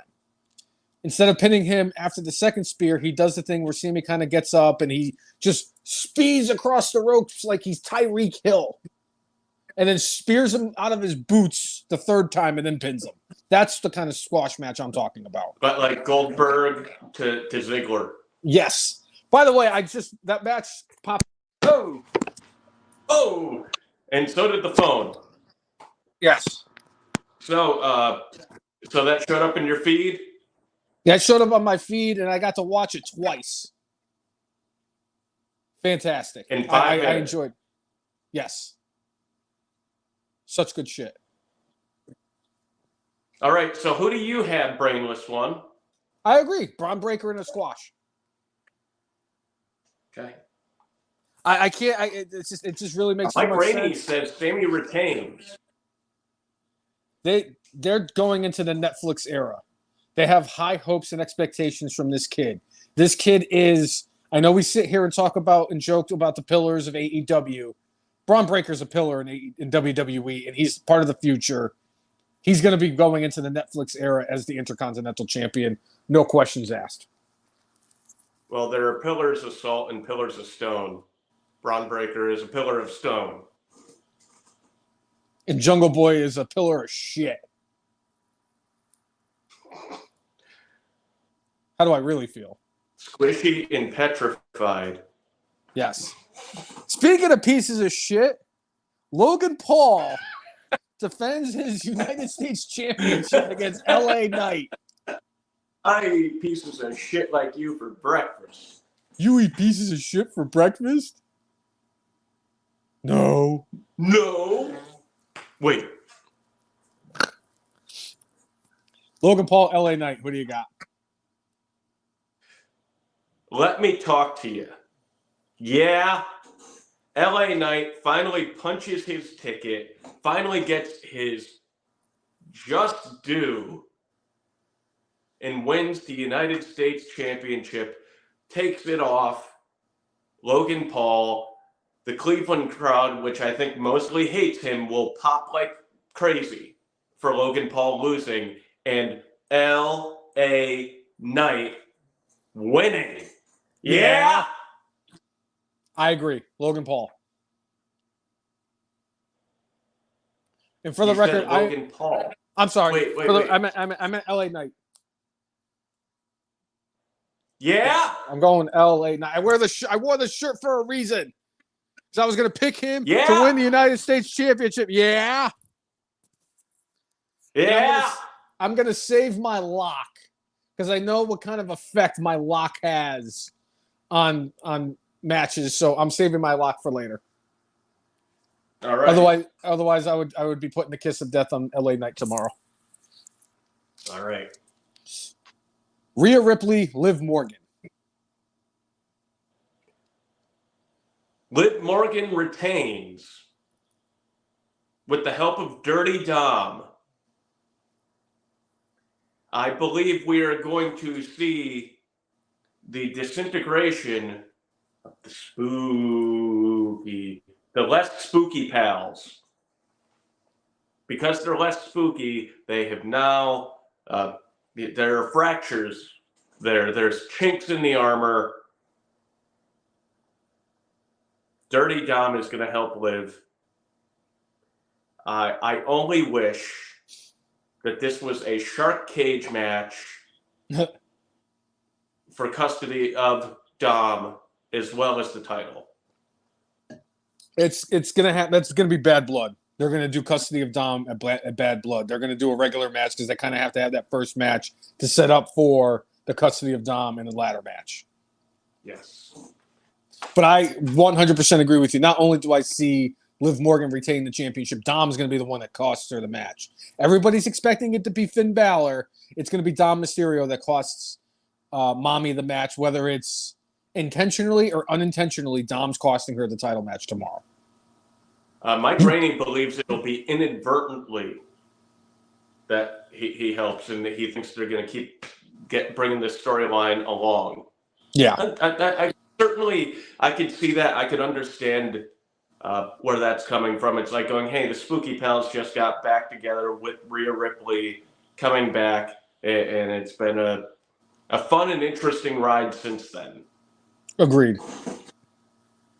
But as John Sterling said to Susan Waldman, you know, Susan, all good things must come to an end. Very true. Granted, he was talking words from John Sterling.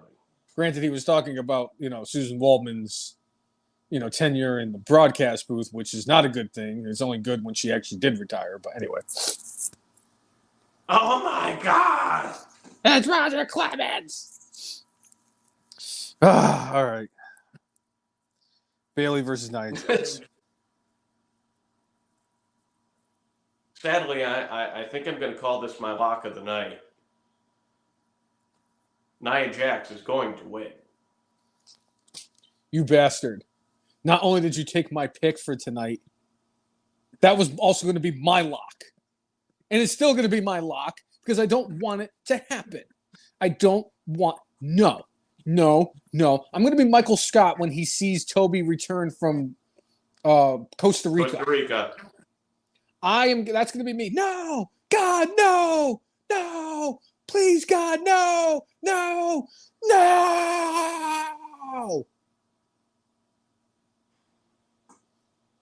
It is going to be worse, Cousin Jay, than when the Giants drafted Daniel Jones in 2019. And you know how that went for me. when El Jefe heard it before, he's just wait till he hears this one. I remember exactly what he said. There is very few things in this world in my life that I remember vividly. And there's not many that I remember more than El Jefe going, he's gonna have a tism. Right as soon as they were announcing Daniel Jones to the pick. I almost, and Jay could definitely, can confirm this. I was ready to throw my phone out of the car window on the way out home. The window. It was rolled down, and I was ready to toss it. That's how pissed I was. I said, "This is what you get, Hampton Boulevard." Ugh. Dave Brown 2.0. It is Dave Brown 2.0. We need Tommy Cutlets. Save the freaking Giants. But yeah, Nia Jax is going to win the title tomorrow. I don't know if we're going to differentiate from each other here. I just don't know.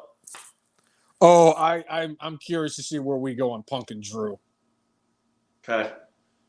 But I'm sure it's happened. You and I have agreed on every match before, so it is very possible, sir. Yeah. And this one actually is another one that I could see us differentiating on. Damian Priest and Gunther. I think Gunther wins. They have the big show in the Bash in Berlin. What is it, 3 weeks from now? And having, he's Austrian, but he speaks the same language. I can certainly see them going in that direction. Priest, considering that it felt like he was going to be transitional in the fact that maybe the first defense he was going to lose.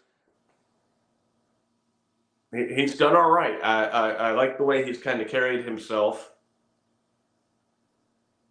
With Gunther, there's just been so much buildup. I don't feel that he would get another opportunity anytime soon if he loses, unless he wins the Royal Rumble and then you wait until WrestleMania for him to get another shot.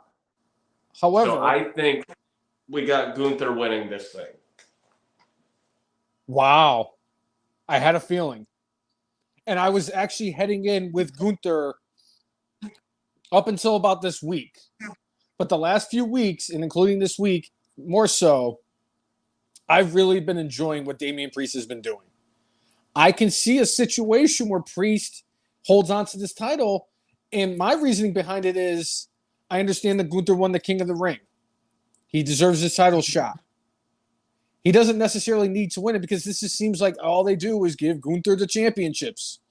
He gets the WWE and immediately wins the NXT UK championship. He holds that championship for 2 years. Finally drops it to Dragunov.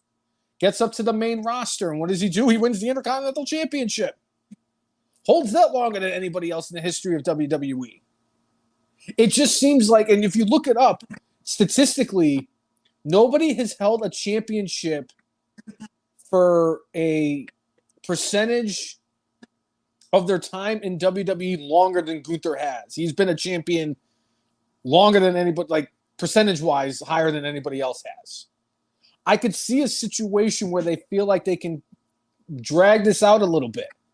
I'm excited for this match. I know a lot of people were poo-pooing this. They've been absolutely killing it. I've enjoyed the fact that they've been beating the shit out of each other. So I really can see, and I'm going to go with with Damian Priest winning this match. And they wait until Berlin and have him win the title in Europe. They could possibly do that, if there's some sort of screwy finish. Yeah. Because there have been a couple of times recently where Priest was kind of saying, I don't necessarily need Judgment Day. They need me. Somebody could, be low-key pissed off and do something to undermine him. But, or they could show some solidarity and help him out. Because he's only got, Ludwig Kaiser at this point? Is it Ludwig or Ludwig right now? It depends on the week. Okay. But he's only got one for backup. Where the less spooky pals. I mean, they got a Funko Pop. They got Finn Balor, A who, demon. who probably wants a little bit of vengeance on Gunther after the welts all over his body, and They have the Dirty cool Dom's guy, gonna have a handful. and they got the cool guy, the Caribbean cool, Yeah, Carlito, who has been killing it in the Spooky Pals just like R-Truth did. yes. But yeah, I can could see really a scenario, but I'm gonna stay with Gunther. I don't know what it is. I've been feeling it like it's going to be Priest that retains it, and that they're going to let Gunther win it in Germany and Berlin. All right, Cody Rhodes versus Solo Sikoa. Cody. Cody wins. This is the one where you're gonna get your cavalcade, your gaggle of Samoan. An assembly of Samoans. Yes. Can we just call it a monsoon of Samoans? Yes. Because that's basically what call it a monsoon of Samoans. And that's basically what Jacob Fatu is werewolf. anyway. Yeah, that too, yes. I don't know, werewolf. They're wolf. All right, Mike Rainey's saying Cody hands down is his lock for the week, and he believes Finn is going to cost Damian Priest. All right, the moment we've all been waiting for. Drew McIntyre, CM Punk, 8-month build. A multiple-time Marquee Award winner for Best Dressed Wrestler. Seth Rollins is the referee. Franklin Rollins. Who do you, Cousin Jay, have?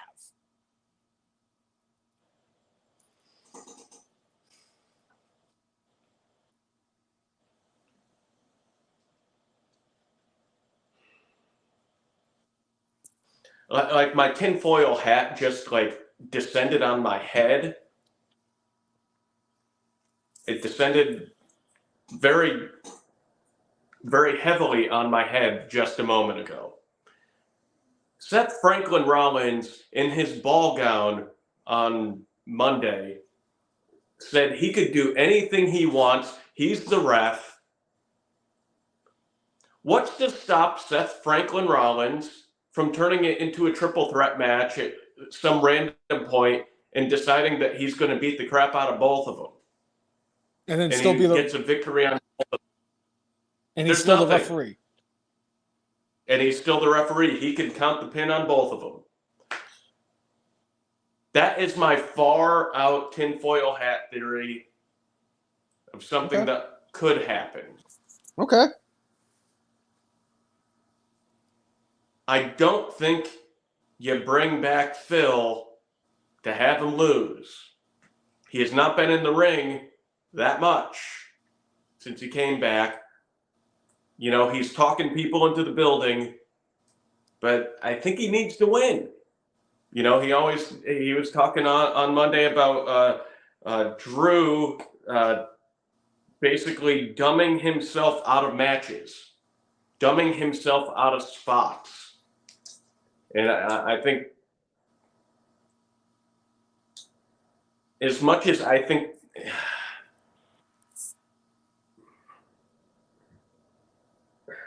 it's going to be Punk, there are so many scenarios here where they could make everybody look strong and everybody look good that Punk doesn't win. But I think CM Punk. I'm going with Drew McIntyre. Okay. I will guarantee this. What kind of chicanery do you believe will go on? Exactly what I said earlier.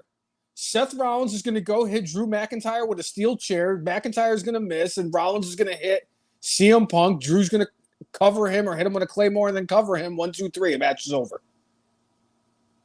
It makes way too much sense and they've been doing this thing where history repeats itself. Seth Rollins is going to cost CM Punk the match on Saturday, and Drew is going to have a celebration of celebrations like he actually beat him fair and square in a wrestling match. So I could see it because it makes too much sense.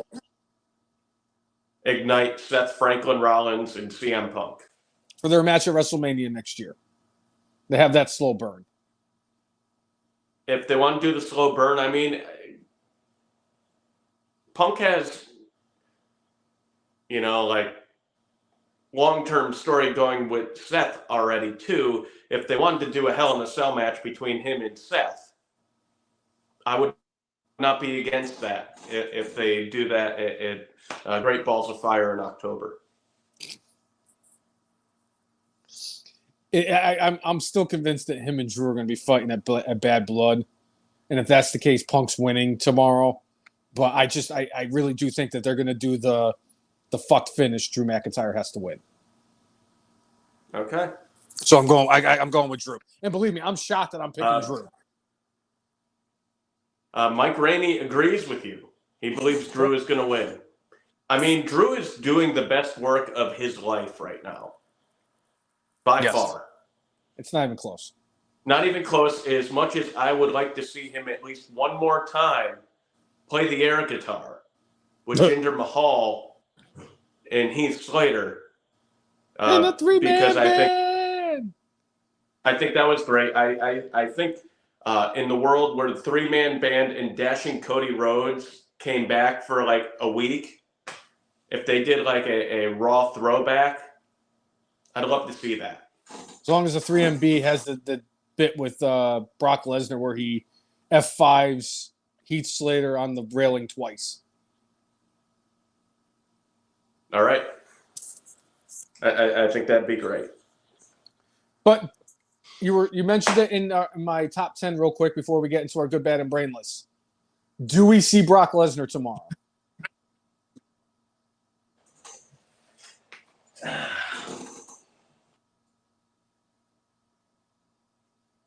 The last time we saw Brock Lesnar was SummerSlam a year ago. Right? Yes. He did lose to Cody. That could be a thing. Because if I'm looking at anybody else on the card here, I mean, there are two other folks, that I would like to see him go against that are on this card.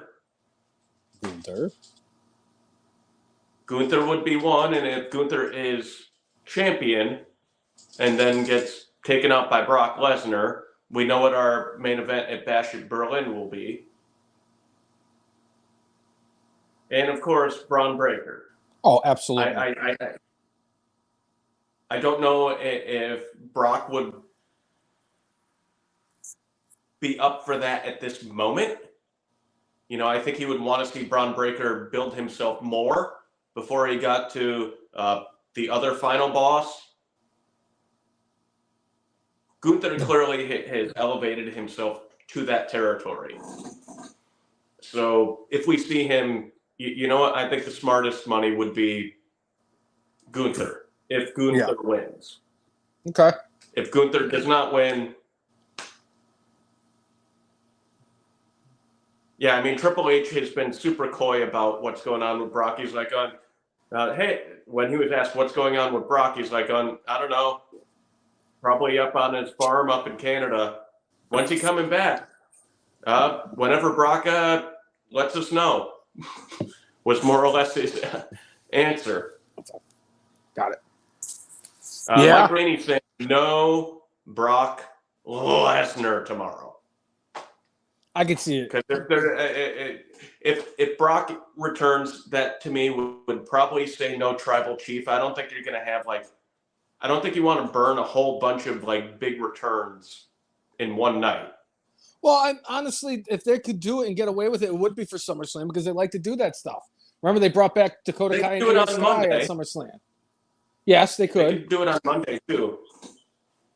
Have the wettest hair come back tomorrow, and you could have Brock show up on Monday, and whoever wins the championship he wants, he could go and beat the holy hell out of somebody and get a title shot. Yeah. Yeah. I think we're going to see him tomorrow, just personally. All right. I'd love to see him confront Gunther, too. That would be fun. Yes. Yes, it would be. All right, Cousin Jay, it looks like it's time for our good, our bad, and our brainless. Yeah. Yeah? All right, Cousin Jay, what do you got for your good this week? There were a couple of things that I really wanted to put in here. I could have gone with Gunther and Finn. They put on a really entertaining match on Monday. I could have gone with the return home of Jesse the Body Ventura, but no.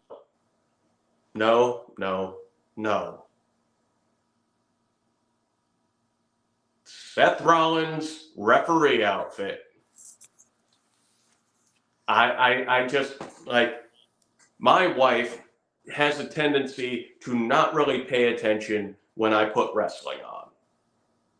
But she'll always ask, is Seth Rollins on? And when Seth came out off the top of the show, I'm like, oh, look. And she was like, she just kind of nods her head and smiles like, that dude. Yeah. Yeah. That's my favorite part. I love that. All right. Mike Rainey said his good is Jesse Ventura, and he thinks Charlotte is returning tomorrow. Woo! I'm holding off on Seth Rollins getting my good for the referee gear until I see what he comes out tomorrow at SummerSlam. Okay. But for me, for my good for this week, I'm giving it to two people who have the same initials. Joe Hendry and Jacob Henry. I am, again, beyond thrilled that Jacob Henry is signed a WWE contract to work and train with WWE to become a wrestler just like his dad. And I'm telling you right now, he might not be his dad, but he's going to be damn good. If he has his dad's work ethic and his drive to be a wrestler, he's going to be a star for WWE. And the fact that Joe Hendry is getting this deal, and the fact that the guy is kind of like what Danhausen was, where not too many people knew who he was, and now he's become a household name. And he's getting the exposure that he deserves. Now he's going to be able to train at the Performance Center and work for NXT and Impact and do indie promotions as well. So for me, Jacob Henry and Joe Hendry both get my good for this week. All right. What do you got for your bad? Well, I mean, whenever I hear people who are just going through like personal stuff, I will almost never put that as brainless, but I'll put it as my bad. As much as I think she's got a big head and doesn't deserve the contract she got. Sasha Banks, Mercedes Moné, getting divorced. It's never fun. It's never a good look. So, dealing with things like that, that is my bad this week. Sasha Banks, hope it all is okay. I'm going to go same company, different performer. I'm going Britt Baker. In the span of a week, your boyfriend moves alone back to his home state in Pennsylvania, and then you get suspended and fined from AEW over remarks you made in regards to MJF and possibly Alicia Atout, his girlfriend. Not having a good week, Britt. Sorry. And the fact that you went and you bullied freaking Thunder Rosa like you did a year or two ago, where the poor woman went through a mental health crisis, and especially knowing what Cousin Jay and I know, I'm sorry, you get my bad for this week. But not my brainless. I mean, I think I know where you're going with your brainless. Oh, I don't know if you know where I'm going with my brainless, but I'm sure we'll get there. But what is your brainless? the person who decided to leave the friendly confines of Virginia to seek out Jim Cornette.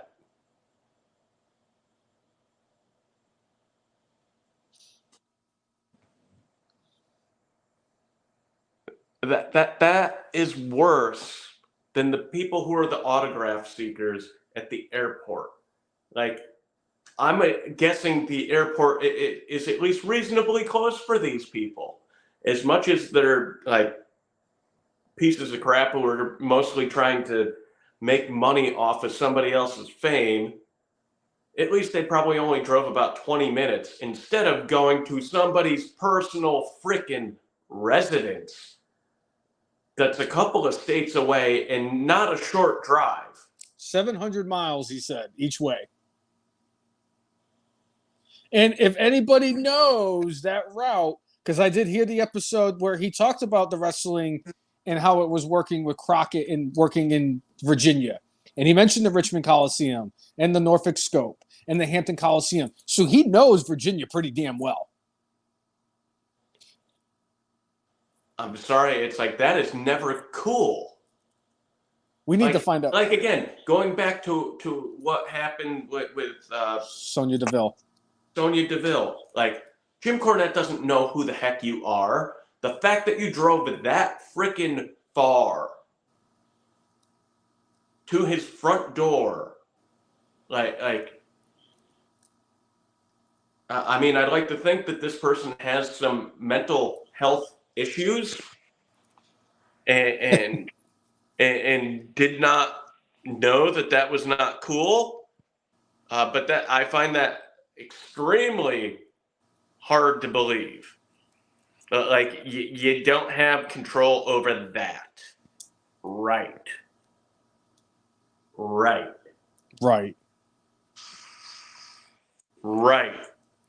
It almost got right, or am I right? Am I right? They would mock me and they would call me freak.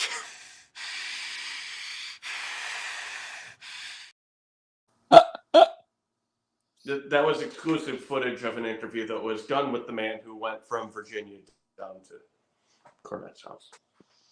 Now, to be fair, if they had said that the person was from Hampton, Virginia, and not Virginia Beach, we definitely would have known the beach whale that went to go visit him.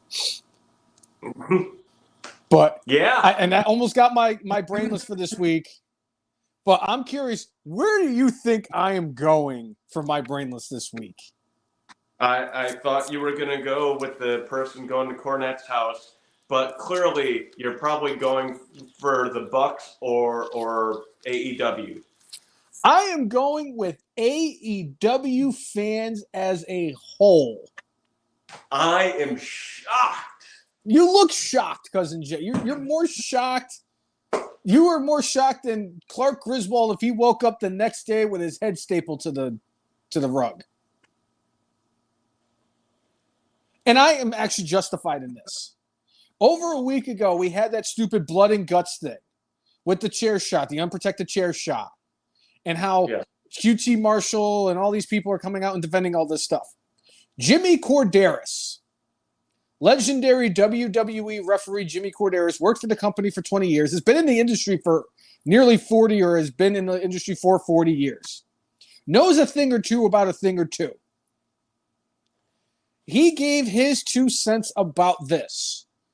And the AEW fans went after him, saying that because it was a shaved down or whatever the hell it was, chair, it wasn't that bad. It was a gimmick chair, da-da-da-da-da-da. Fine, I can understand that. But the fact that people that were AEW fans were going after his family because he had a different opinion than them, I'm sorry. AEW fans, and I've said this before, I will continue to say this, and it will be the last thing that comes out of my with my last gasp of oxygen in my lungs, it will be the last thing I say. The fans of AEW are the reason why that company will never, ever, ever, ever grow. And I blame Tony Khan for feeding the sickos. It's to a point now where I actually block more of their fans than I do of any other group or entity of individuals in all of social media. Yeah. I can't do it. They are it's like a cult. It's a cult. It's not a very dangerous one because the only thing they have is their super stench that they have, living in their parents' basements. To go after somebody because you have a differing opinion than them, because he's seen how the effects are. Just out of curiosity, Cousin Jay, let's say Chris Nowinski came out and said that chair shot was unnecessary. That person's going to end up with brain damage. Do you think the AEW fans would call Chris Nowinski stupid? Chris Nowinski, who's one of the smartest people on planet Earth, who has a higher IQ than the entire AEW fan base combined. I think maybe only Damian Sandow might have a higher IQ. Maybe the genius. They said the only person who had a higher IQ than Chris Nowinski at the time is now the president of baseball operations for the Red Sox, Craig Breslow. Or it was him and Myron Rolle, I think, was the only other one. All right. Chris Nowinski, a neuroscientist who studies the brain. These people are just delusional. They're crazy. They don't know what the fuck they're talking about. They are the worst part about professional wrestling. They give wrestling fans a bad name. They are not doing anything to help promote this product. They get the casual fans to get sucked in, because you can't say as much as one single negative thing about AEW without having a throve of people just coming in and just, oh, you're wrong. You don't know what you're talking about. It's not. It was a gimmick chair. Well, yeah. My thing is that whether it was gimmicked or not, it was the right person who got whacked in the head with a steel chair. But not enough for you guys to go out there and say, I wish bad things upon your family to Jimmy Corderas. For that, I'm sorry, AEW fans. You get my brainless this week. I really wanted to add this one last thing. I'm going to put this as an honorable mention. You really need to check this out, Brainless One. It's not wrestling related at all. Have you seen Corey Feldman and his band? No.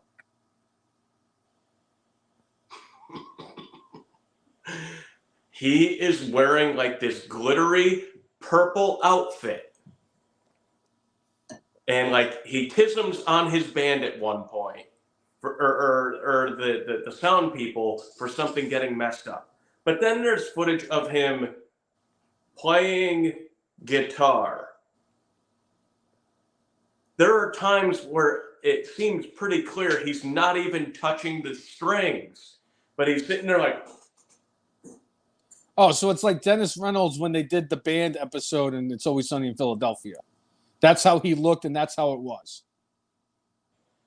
You need to check it out. It is wild. Mike Rainey in the chat saying, oh my God, it's a train wreck. I saw it online. Is it, hold on, was it just as good as the Rhea Ripley and Dom thing you told me about last week? I guess it's better in the car wreck sense. Okay, fair enough. In the car wreck sense. As far as it being good, no. Is it no, better? The Rhea and Dom thing was great. Is it like a train wreck, like seeing the comments in the Vince Neil thing when he's wearing the Batman shirt? Yes. That's all I need to know. Okay, yes. Fair enough. That's what we'll get with Corey Feldman. Okay, in watching that. Anyway, if you like what you have seen, whether you are a first-time watcher or a continuous fan, make sure you like us on Facebook, follow us on Twitter, follow us on the Instagram, and subscribe to us on YouTube at the letter T, the letter H, the letter E, letter F, the letter N, MARKSD, and Marks. If you like, follow, and subscribe to us, we will do the same back. That has always been our mantra. And make sure you set up notifications so that when we go live, you will be notified that we have gone live, so you can join in the conversation and talk about our favorite sport we all love to hate, pro wrestling. All Elite Wrestling. I don't even know if I can say that line anymore because like WWE has been so solid since the The Dastardly dastardly. Baltimore has gone away for good. Now that the dastardly days are behind us. But we all would love to have you join in with the conversation and just have fun with us. Yeah. Yeah? That's why it's so much easier to just say the sport we love to hate, New York Jets football, or All Elite Wrestling, Cousin Jake. There you go. See? I get away with it every week, so. And shit. And shit, man. But anyway, I think that's it. Yep, that is definitely it. I guess we'll just give you a quick reminder. SummerSlam tomorrow, 7 p.m. 7 p.m. start time. And there's another person right there I would love to see make an appearance tomorrow. Hello, Curtis Axel. Hello, Brainless One. Is it that time once again? It most certainly is, Brainless One. Did you know today, August 2nd of 2024, at an incredible 3,477 days, I, FM Marks Hall of Famer, am still alive in the 2015 Royal Rumble.